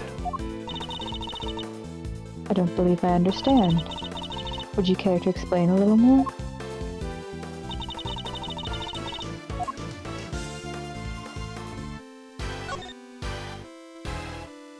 Oh. Take that! Of course. That's what it must have been. Yeah. I thought Allie ate a weight. No, she ate the knife. Now that I was reacting to something inside of her after all. Your Honor, let me remind you of this piece of evidence. The chisel? Did we just figure out that is it the murder weapon? You might recall that Mr. Candace hid the chisel in the dog's mouth. Would you believe that the real murder weapon was hidden in much the same way? That's right, the murder weapon's hidden inside the alligator in that pond over there. What? I saw this Reddit post that was doing the first ever case of Ace Attorney, where there was this moment where it's like, ah yes, but the clock was in Paris, therefore it's 9 hours ahead, of course, and that's why there's a time difference, right? And the guy was like, hey, is this game gonna have evidence like this all the time? And then I'm just like, Oh, this buddy shit. boy. That time difference is reasonable. that time difference is reasonable. Now we have knives being hidden alligators. Now what? Detected the presence of a metallic object during our earlier investigation. Judge Javell, we need to know what's inside that alligator. Understood. She's being pretty reasonable. Yeah, she is. You will need to summon a veterinarian.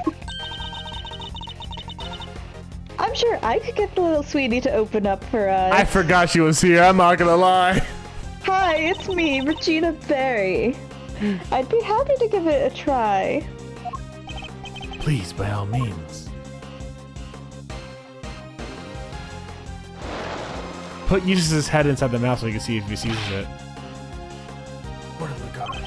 The real murder weapon is about to be revealed. Why not do the right thing and confess? I have nothing to confess. As you wish, then you can simply wait and watch as your lies are exposed. Sir, we got it. Sir, we got it. That has to be it. It's over, Fifi Lagarde. The real murder weapon is Bodhima Candace's knife. Bodhidharma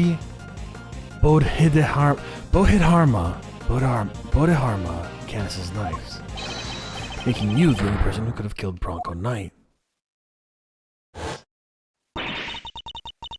I'm not the criminal here.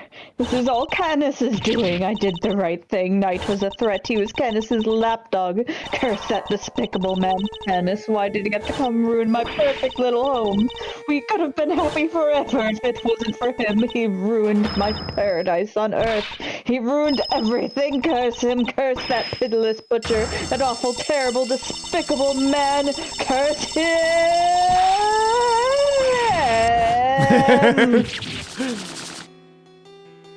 One of the... Oh, there we go.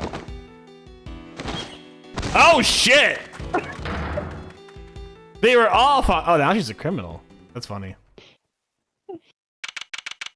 That was a lot of foxes she had there. She 101 Dalmatian that so shit. Funny that her fur coat just explodes into tiny foxes.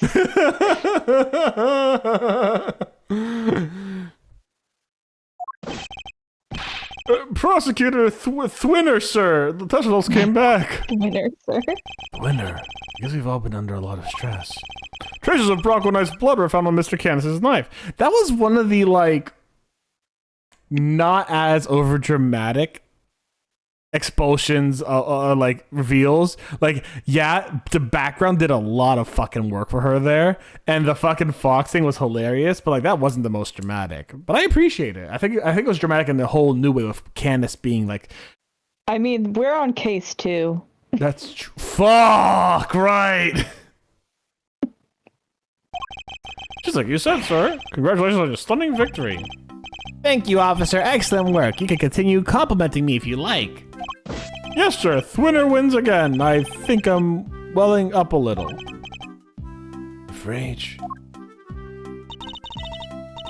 Excellent work, Eustace. Just a few loose ends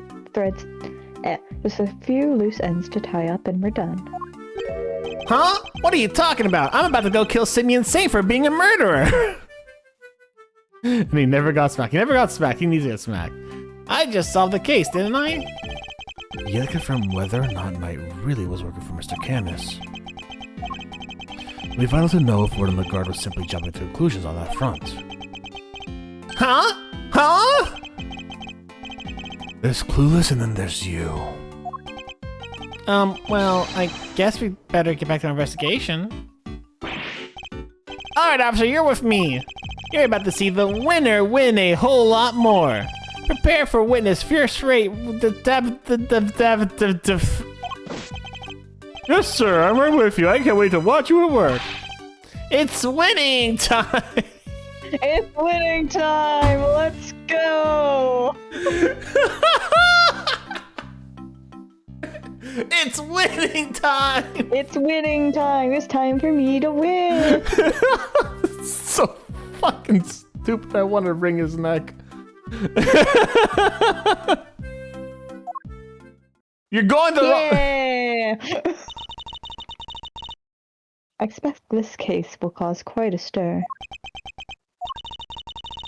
The attempted murder of a president is news enough, and now his would-be assassin has been murdered.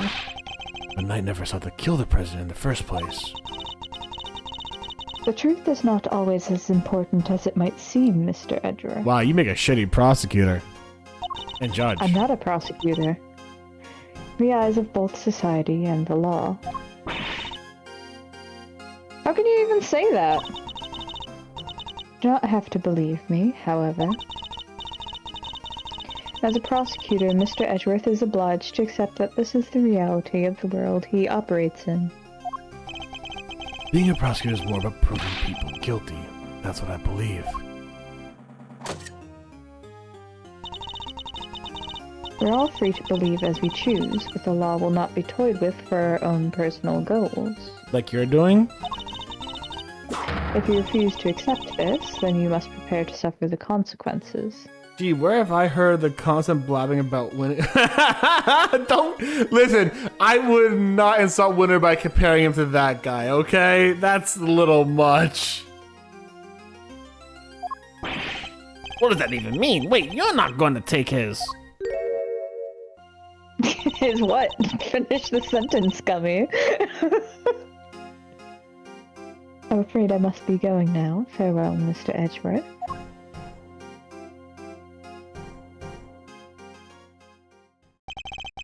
Judge Gavel's right. There must only be one set of laws for everyone. But if following the law means sacrificing the truth, can I really do that in good conscience? Oh, fuck you. Simeon, you're out! Hey, Regina. Is everything alright? They did let you out, right? Yeah, but I'm so confused about what's going on. Some guy just came and told me I was free to go, and I have Mr. Edgeworth to thank. You sure do. Mr. Edgeworth found out who the real killer is. Wow, we really did that for me, Mr. Edgeworth.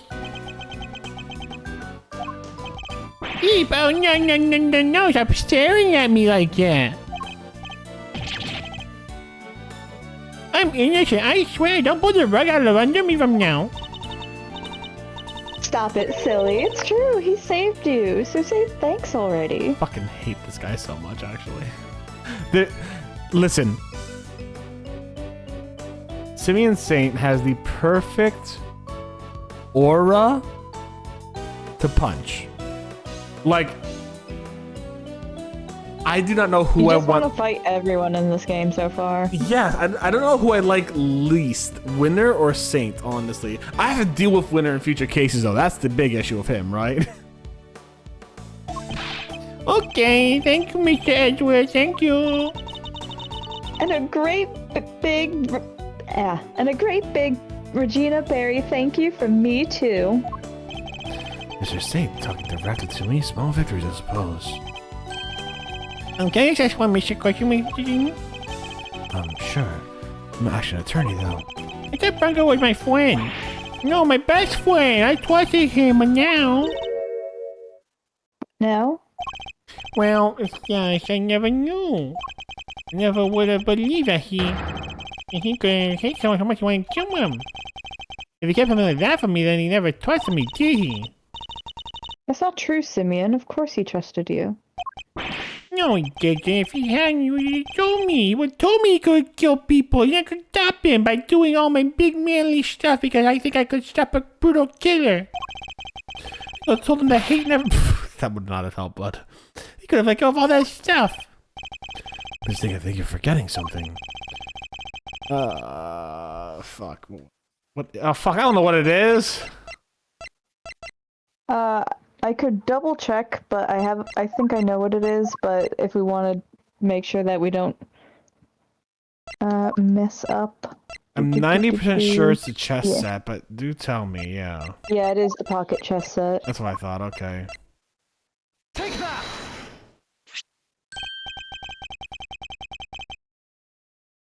It's a chest that I brought for him.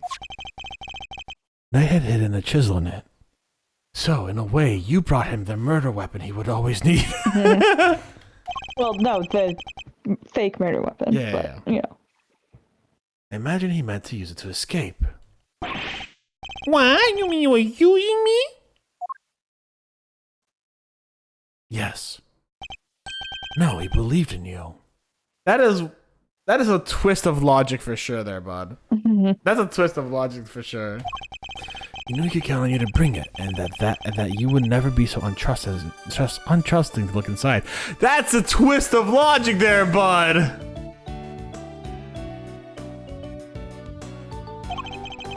I imagine that by not telling you, he was hoping they could keep you from getting caught up in his mess. Oh. Bronco, why didn't you tell me? At least you understand now, right, Simeon?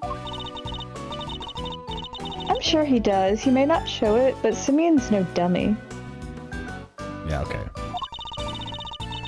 A good night's sleep and he'll be completely over this whole thing by tomorrow. That's not helping with that dummy, you know, like...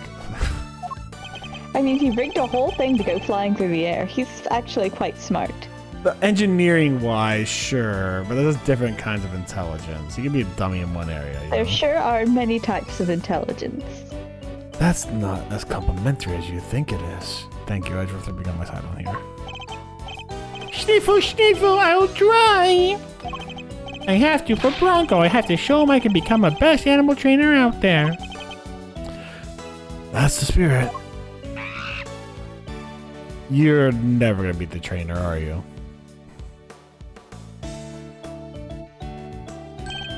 Oh, I almost forgot. We're doing a huge show soon. I'd love for you to come, Mr. Edgeworth. Oh, that guy! He's back! Let's go! What's his fucking name? What's his name? It's like Max something. Max some shit, yeah.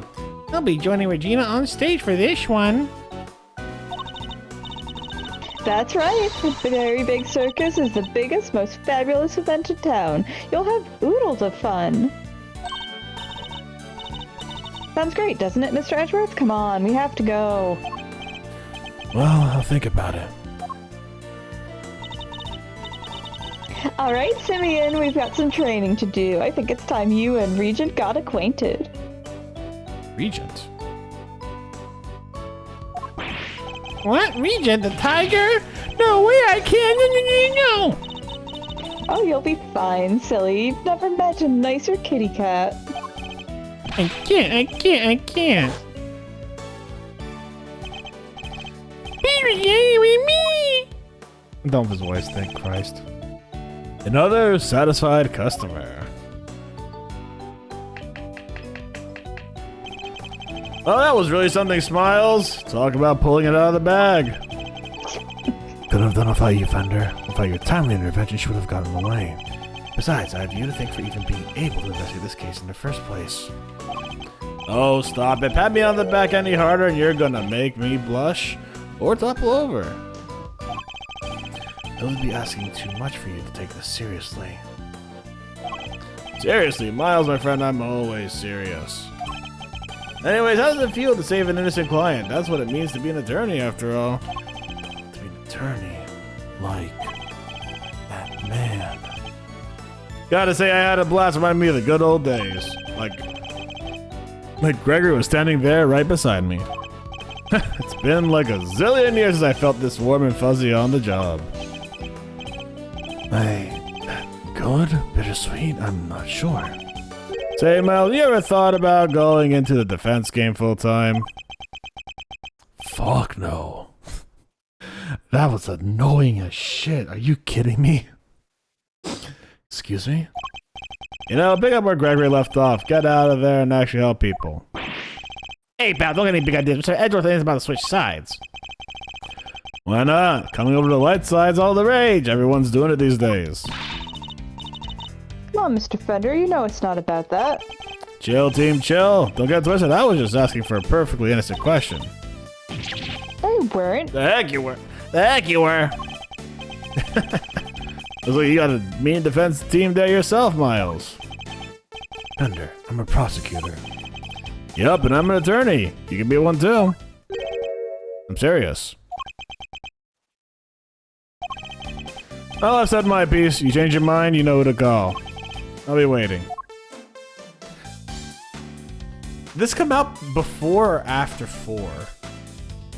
I think it came out like around the same time as 4. I think it came out technically after, but I don't think it was very far behind 4. So technically, at that point in time, we still would not have known the fate of Miles, because Miles was never shown in... We did not... Yes. I keep telling you, the best way to experience this game, forget anything that you think you would know about how things turn out in the future. Yeah. Right now, we're getting into what does Miles want to do with his life. Yeah. And it explores that. And it's so good. Because it's like, hey, Edgeworth was kind of brought into being a prosecutor, kind of raised in this lifestyle. Is that something he chose for himself or not? Yeah. Like, here he is, he wants to help a bunch of people. On these investigations, he is often defending people. Yeah. What does that mean for who he is and what he wants to do in his life? Fair enough, yeah. It's so good. Yeah, it's very good. Follow my father's footsteps. Could I really do such a thing? I'm gonna be a defense attorney just like my dad. I gotta figure out what his voice is gonna be. An attorney like my father. Me.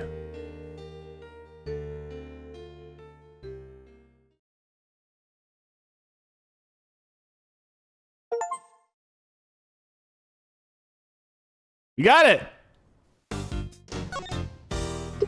Fucking finally, Jesus Christ, that was a long one.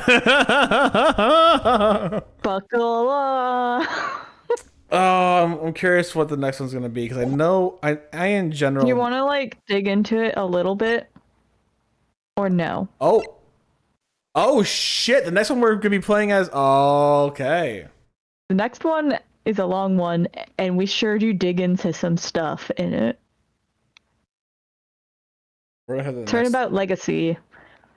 Right after that ending, I'm sure it could mean nothing. Yeah, I know, right? Nothing at all. It's nothing. There's no connection there at all. I will say, like,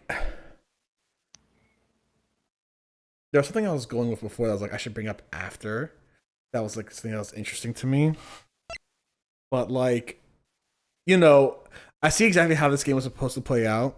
Next time in the court, Maya Fey celebrates her anniversary, specifically her 5,000th murder accusation. Yeah, exactly. I see exactly how this like game is supposed to be like, hey, Miles is kind of tempted by the defense side. You know, he kind of is like going to find himself, who he is, how he is, what he truly believes in. Because like as I mentioned before, Verity Gavel is like the black and white thinking he and Von Karma had. There's the law and how you apply the law, and you just get your person proven guilty. And in my eyes, Gavel has been nothing but extensively corrupt, hilariously enough. And a fantastic foil for Edgeworth, while also representing who he was in like game one, essentially.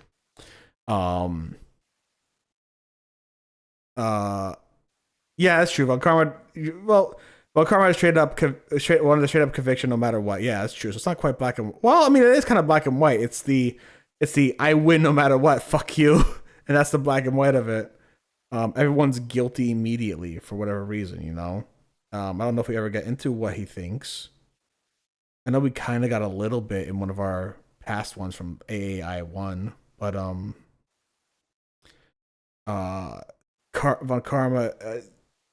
Verity Gavel it's very much like it's looking a little bit in the past. When you are Phoenix fighting Edgeworth, and now Edgeworth is in a situation where he is taking that role as Phoenix, really going up against a very stubborn,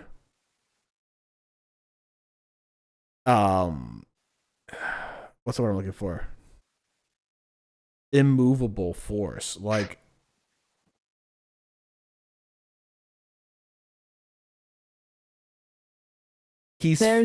Go on. There's a lot of the reoccurring characters have something to say or challenge about Edgeworth specifically, and it's so good. Mm-hmm. I love it so much. So what did Frank Saw have to say about that? Frank Saw is a character from the past, but also, you know, Frank Saw is a callback. I thought you were mean like recurring characters from like past games as well too. My bad. Oh, I meant like, well, I mean like characters from past games come up and like, yeah, it's not, but I mean specifically like Winner, Eddie Fender, Verity Gavel directly challenging Edgeworth. Yeah. And challenge in like different ways, not necessarily like antagonist role, although they both start off a little bit antagonistic towards him. Like they both challenge him to think about what he's doing instead of him just doing it. Yeah. They both say, "Oh, you wanted to hop over here for a bit? Maybe you want to consider why you did that?" Yeah. It's very nice. So what do you think? What do you think Winter says? What do you think? What? What do you think Winter says about Edgeworth, like as a character in the narrative? Buddy, I have thoughts on what Winter says about Edgeworth in the narrative. Oh, is that an episode 4 thing? Thoughts. I have so many thoughts. Everyone has thoughts, and that's all I'll say. So that's a future thing, I'm guessing. You might want to. You could probably form your own thoughts too, but I shan't say nothing anymore. My thoughts is that Edgeworth might be convicted of murder eventually.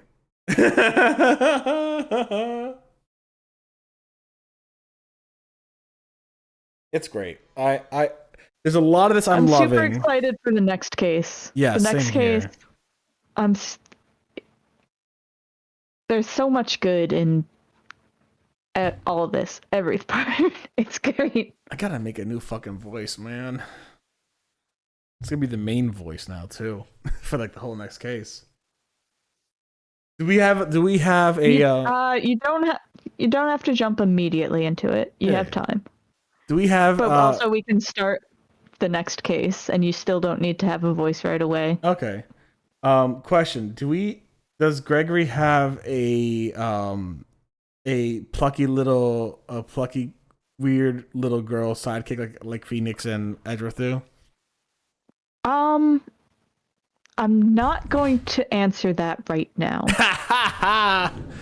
All right, I guess. You know what? We can spend like 30 minutes on this, and then we'll get going. All right? How's that sound? Yeah. Yeah, I heard you wanted to fucking start this shit. I'm excited. Plus, this is going to be long, so. May as well get some of it started now, huh? Exactly. Snapping. Oh, what the fuck? Samson. And Judy's Bake and Bow. Oh, I thought it was a 3 DM, not 3 PM. Okay. Macaroons, waffles, and cream. Chiffon cakes are light as a dream. Laugh and sing, smile, it's true. All that sweetness waiting for you. What the fuck? That was way too fast. Oh. Ding. Now let's see what we've got for you. Yay. It's cooking time. Are you ready to make something special together? Bacon Bob.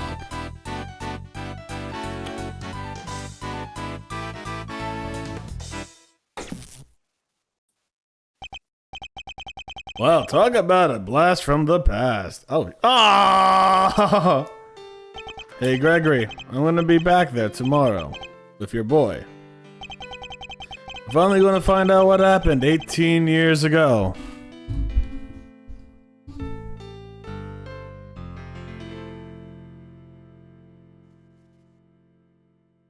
So about that weird little girl assistant.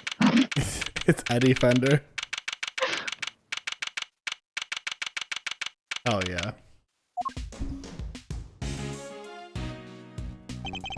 Well, Fender, are you finally gonna tell me what we're doing here? Why have you brought me to an art gallery of all places? Hey, you had nothing going on. Seems like the perfect chance to come and enjoy the magic of star sign stuff together. I'm leaving. Chill, big guy, I'm just joking. You know about the IS-7 incident, yeah? Your old man's last case? Of course, Von Karma took great pleasure in showing me the files as soon as I became a prosecutor. This is the case that Von Karma and Gregory Edgeworth had. That got Gregory killed. That got Gregory killed. Yep. And I reviewed them again last night after your invite, see?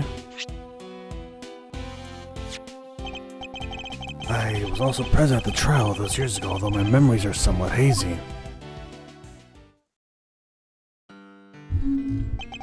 As a child, I was completely in awe of my father. The sight of him in court was inspirational. Gregory Edgeworth, attorney at law, and opposite of him, the man who would become my mentor, Manfred von Karma, was quite the case. However, it ended with the conviction of the accused. Ah, so you were there too. You were in the courtroom for Gregory's final outing. I hope nothing terrible happened to you. I hope that like an hour later you didn't like go into an elevator with him and then like the elevator stopped and people asphyxiated to some degree or another and then someone was murdered. That would be insane. Oh, and earthquakes. Well, that would make explaining things easier. I wanted to show you something else. See, that something being what really went down. Not the truth in those files, but the capital T truth. It was 18 years ago, smack dab in the middle of a real doozy of a winter. The buildings are covered in a blanket of snow. It looked like the streets were lined with popsicles. But things weren't so innocent behind those frozen doors. In fact, some pretty sordid stuff went down.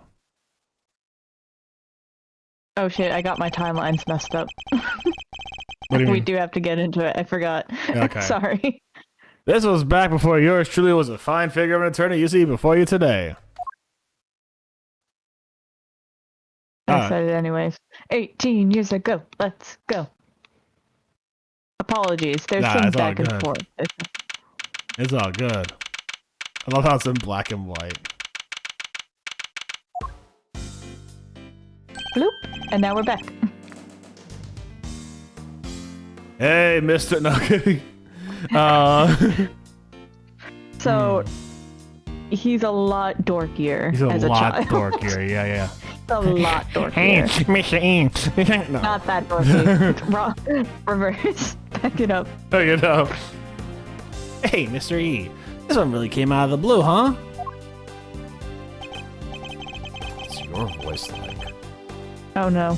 Is my internet cutting out? No, you're not. You're not. It's not cutting out. Give me for Gregory Edgeworth. I'm gonna say give me a Alright, food, but I know what. I'm back, maybe. Oh, welcome back. Hello, can you hear me? Oh, Hello? 80? oh no. 80? Here, I'm gonna exit out of Yeah. everything but this. Okay, yeah. You doing good? Hold on, I'm gonna exit call and come back. Yeah. Huh? I'm here. Oh, Are can you you hear there? me? Okay, let's go. All right. So I was gonna ask, give me a food for this man, but I could just immediately tell it's steak and whiskey. Like, this man sat down. He's got a proper fork, proper carving knife, and he's got a glass of whiskey next to him. Like that's what I'm saying. You know what I'm saying? Like, Yeah, personality-wise, he's very straight-laced. Like, the most sort of straight-laced attorney we've come across. the straightest guy in this series because he actually has a child. Yeah. It's true. There must have been a woman involved at some point. To be fair, second straightest, aside from Larry, who's super straight, because apparently he, like, if I recall correctly, he said, like, man, Well, if I could he's so try, straight, I tried. He kind of looped around, Yeah. if we're being honest. Like, I remember he had a comment where it was like, man, I tried, but I can't, you know? It's like, Yeah, I forget which part that was from, but he's like, you're super cute, but I'm not into that. yeah. Or something. Alright, what's his voice gonna be? Meanwhile, I don't think Gregory has even thought in that. Yeah. Gregory doesn't know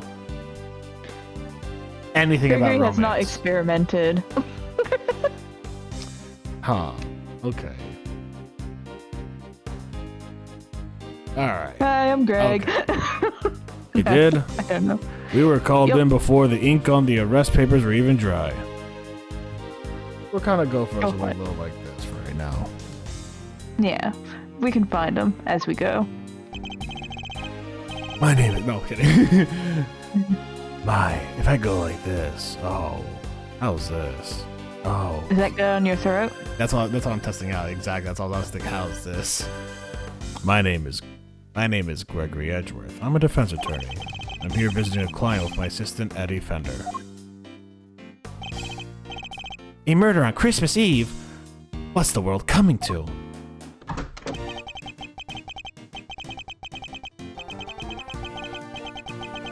I don't fucking know, man. Just sort of deep operatic. Oh, this guy. Almost. Welcome, my friends, to the visitor's room, and if we're not friends yet, I'm sure we'll be soon. Whoa, talk about an entrance. The fucking guard on the side doing his little wiggle Jazz hands. hands. I know. I was not expecting that. Neither was I.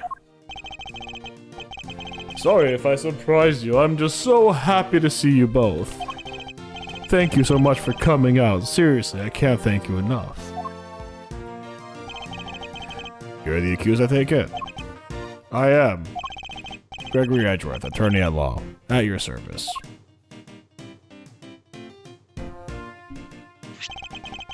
I look forward to representing Bow.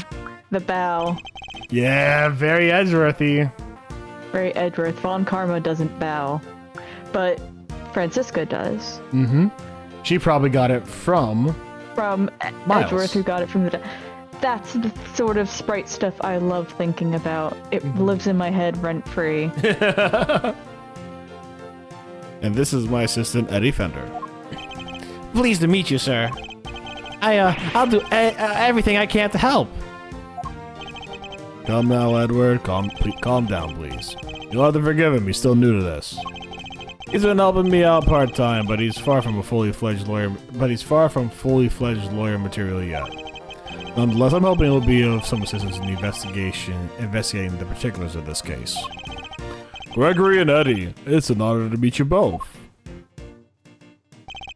My job as a defense attorney is to save my clients from wrongful convictions. So the first thing to do is establish whether or not he is truly innocent. Perhaps we can begin by having you tell us a little bit about yourself. What am I thinking? I haven't even told you my name. I'm Samson Tagaroa. What? Tagaroa. I'm Samson Tangaroa. What? Is it really you? Samson Tangaroa, the world's greatest confectioner? You flatter me, my young friend. And call me Samson. All my pals do. Wow, thanks, Samson. I will. I can't believe I'm meeting you in person. Seems Eddie knows something of our clients. Mr. E, it's the Samson Tangaroa, the singing, dancing, confectionery making sensation.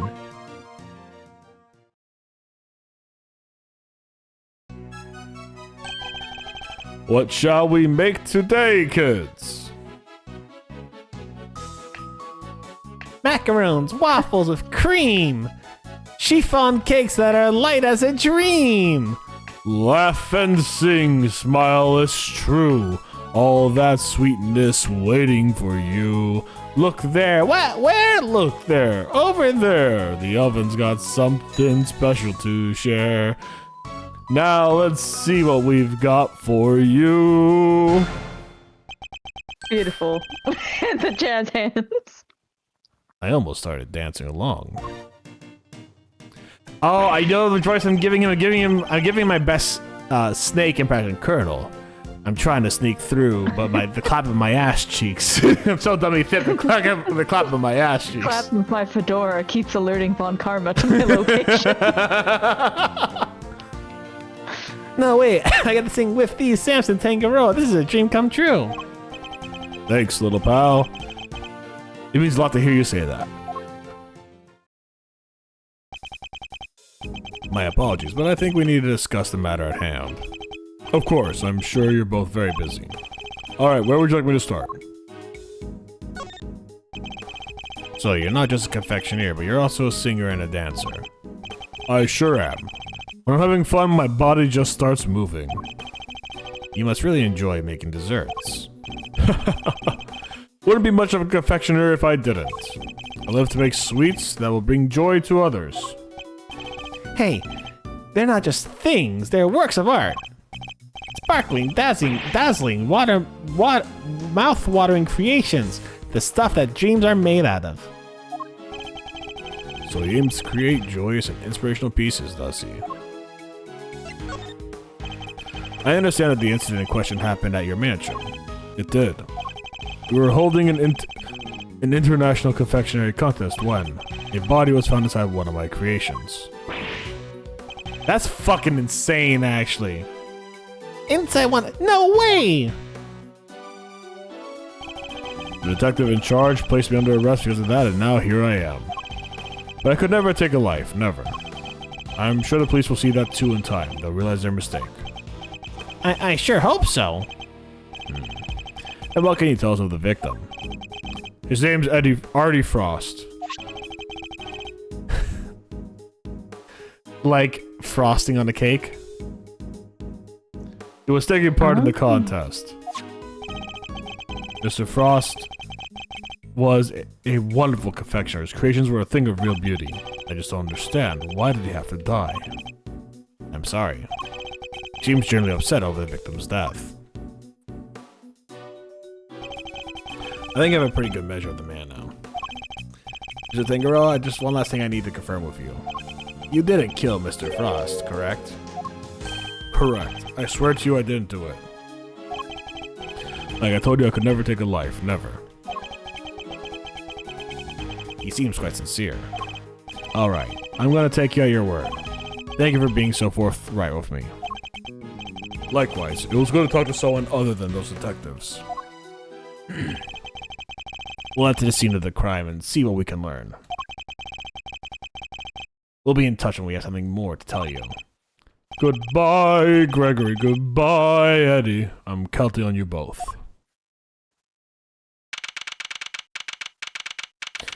I wonder if we get to like so obviously what we know about this story in general is that our boy Samson here is going to be innocent, however he will be convicted. So I'm wondering if we get to know who the real killer is and why, even though we will not be able to save Samson, which is going to be so fucking depressing. Like, I think this is going to be the first mission you play in an Ace Attorney game where you know you're one, going to lose, and two, are not going to save someone who you know is innocent.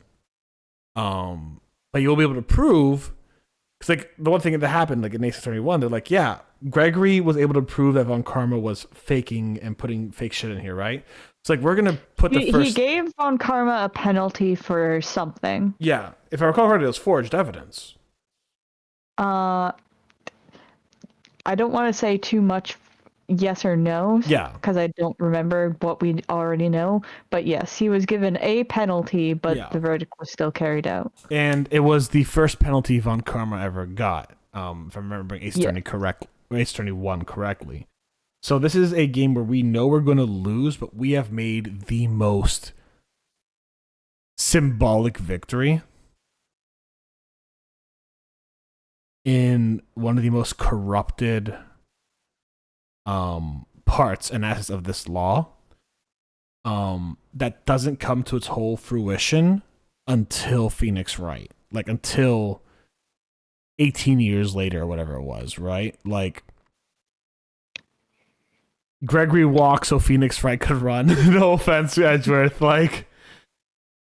Well, here's the crazy thing, right? Is we're about to see the case that kicked off pretty much everything in Ace Attorney. Yeah. Yeah. Like everything in mainline Ace Attorney spawned from this case, technically. Yeah, 100%. Which is crazy. Like, all of Maya's family drama spawned from this case because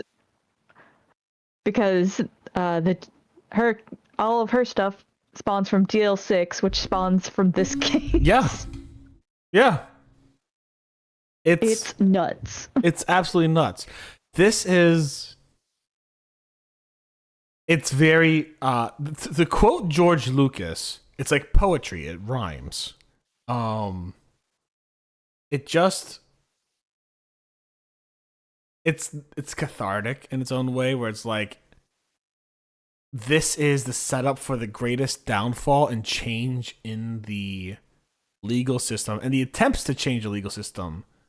Had it not been for this case, the jury system would not have been tried by Phoenix Wright, so long in the future, 25 years in the future.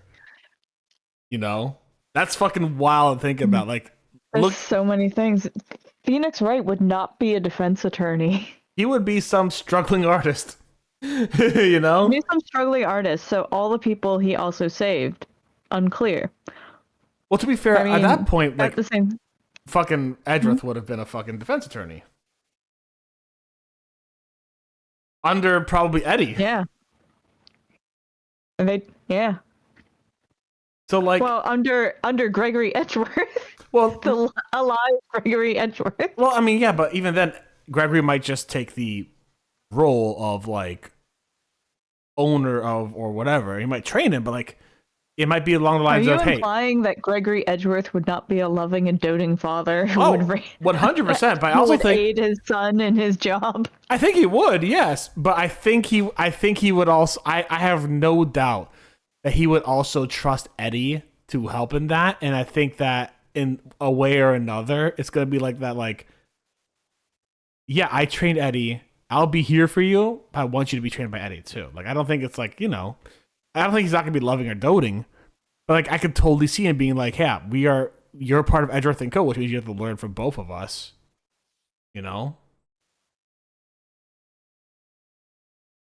don't know. Either way, like, this there's a lot of shit. This changes the timeline so much, and this fucks up Von Karma and his future so much. Even though he got his revenge fantasy for like 7 years. You know what I'm saying? Or 10 years or whatever it was. Got his revenge fantasy for like 15 years. It was crazy. Yeah. Then his revenge fantasy bit him in the ass. As it rightfully should.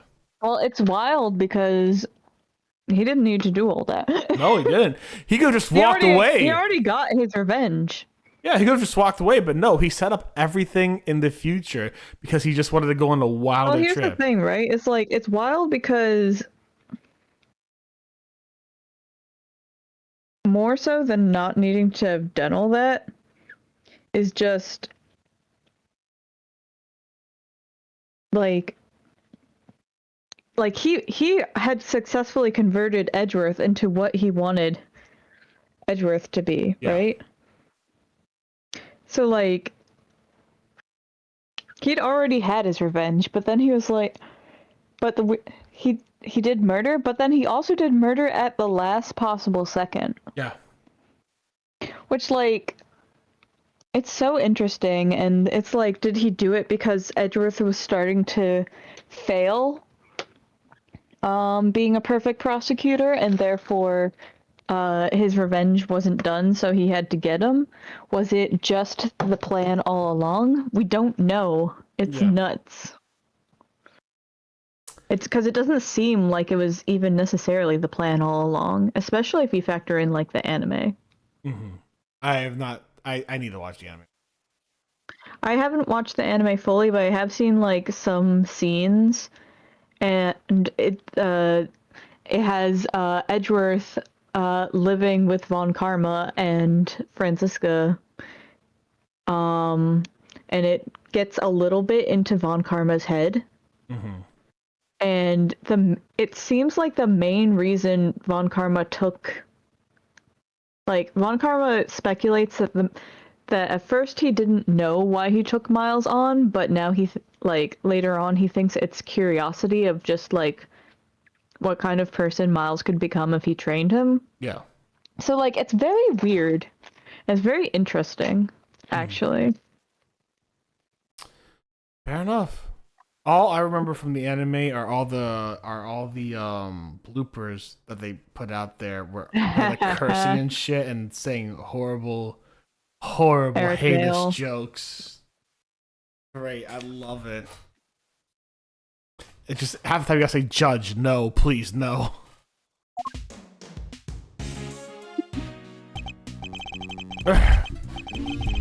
It's pretty cold out there, huh, Mystery? I never saw the. I didn't read it at all. Yes, and it doesn't seem like it'll be letting up anytime soon. But look at this place. What a sweet house Samson's got. It's huge. Yes, big enough to hold an international confectionery contest, no less. Welcome, welcome, everyone. Come in. We'll have some fun. Please tell me we're not getting that fucking chef from the Trace place or whatever. I just realized shit. Oh. Oh no. Are you alright? I'm sorry. Would you happen to be Mr. Gregory Edgeworth by any chance? She's very pretty. I can't do an accent. Help me. I would. It's a pleasure to meet you. I'm Eddie Fender, Mr. Edgeworth's assistant. Mr. Edgeworth, Mr. Fender, welcome to our humble abode. Duty bound. It's an honor to meet you both. Is she duty bound to something, out of curiosity? What is she duty bound to, huh? Being a cutie pie. Yeah. I'm the housekeeper here and Mr. Tangaroa's assistant. You're no housekeeper, you're Judy Bound, the Judy Bound. I know a little. You know a little something of my work. A little? I watch you on TV every chance I get. I'm Bacon Pop's biggest fan. It's very kind of you to say so. We'd be nothing without our fans. And what might Bacon Pop be? Only the biggest show on TV. Every kid on the planet loves it. The dynamic duo of Samson and Judy make delicious sweet stuff, all while singing and dancing. Like this, check it out.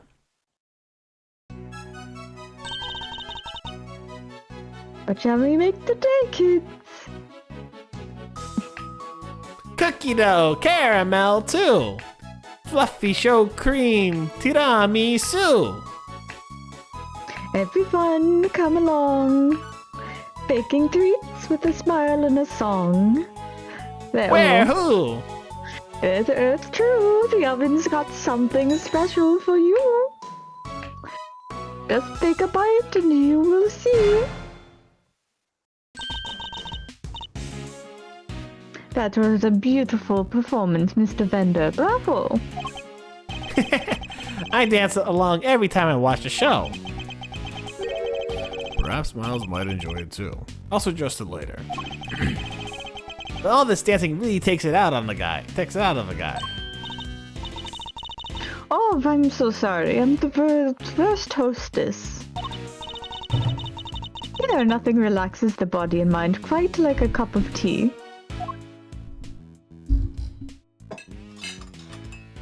Clang, clang, clang, clutter.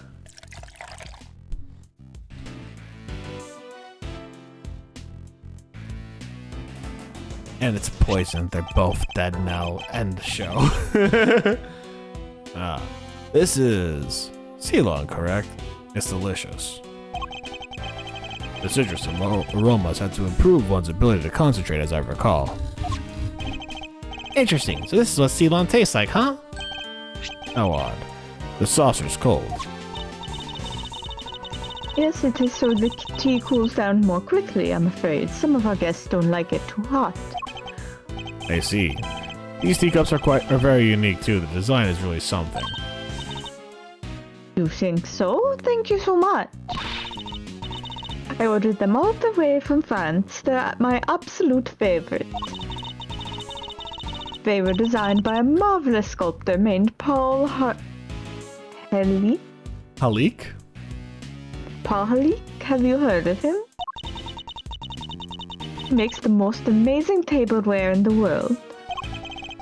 You're clearly a big fan of his work. Oh, I am. These teacups are my greatest treasure. She's certainly not afraid to show when she's passionate about something. If you don't mind, Miss Bound, I'd like to move on to the reason why we're here. Can you tell us everything that you know about the unfortunate incident that occurred earlier? Of course, I'm sorry for getting so distracted. I guess I'm still in shock.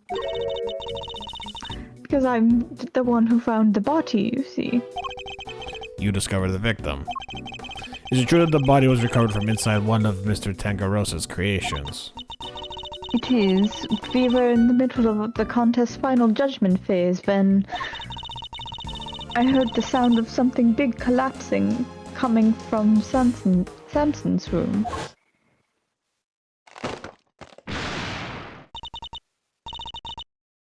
Samson, are you in here? Ah! I opened the door and went inside, and there was Mr. Frost's body. Thank you. I'm sorry to make you relive such a traumatic experience. Think nothing of it, please. I only wish I had more to tell you. Now, if you don't mind, Miss Bound, I'd like to begin our investigation at the crime scene. Oh, Mr. Edgeworth, Mr. Fender, you have to save Samson. No murderer. He could never do something like that. Of course. Leave it to us, Miss Bound. Thank you so much. I'll go serve the others their tea then. Come, Eddie, to the scene of the crime. Yes, sir, Mystery.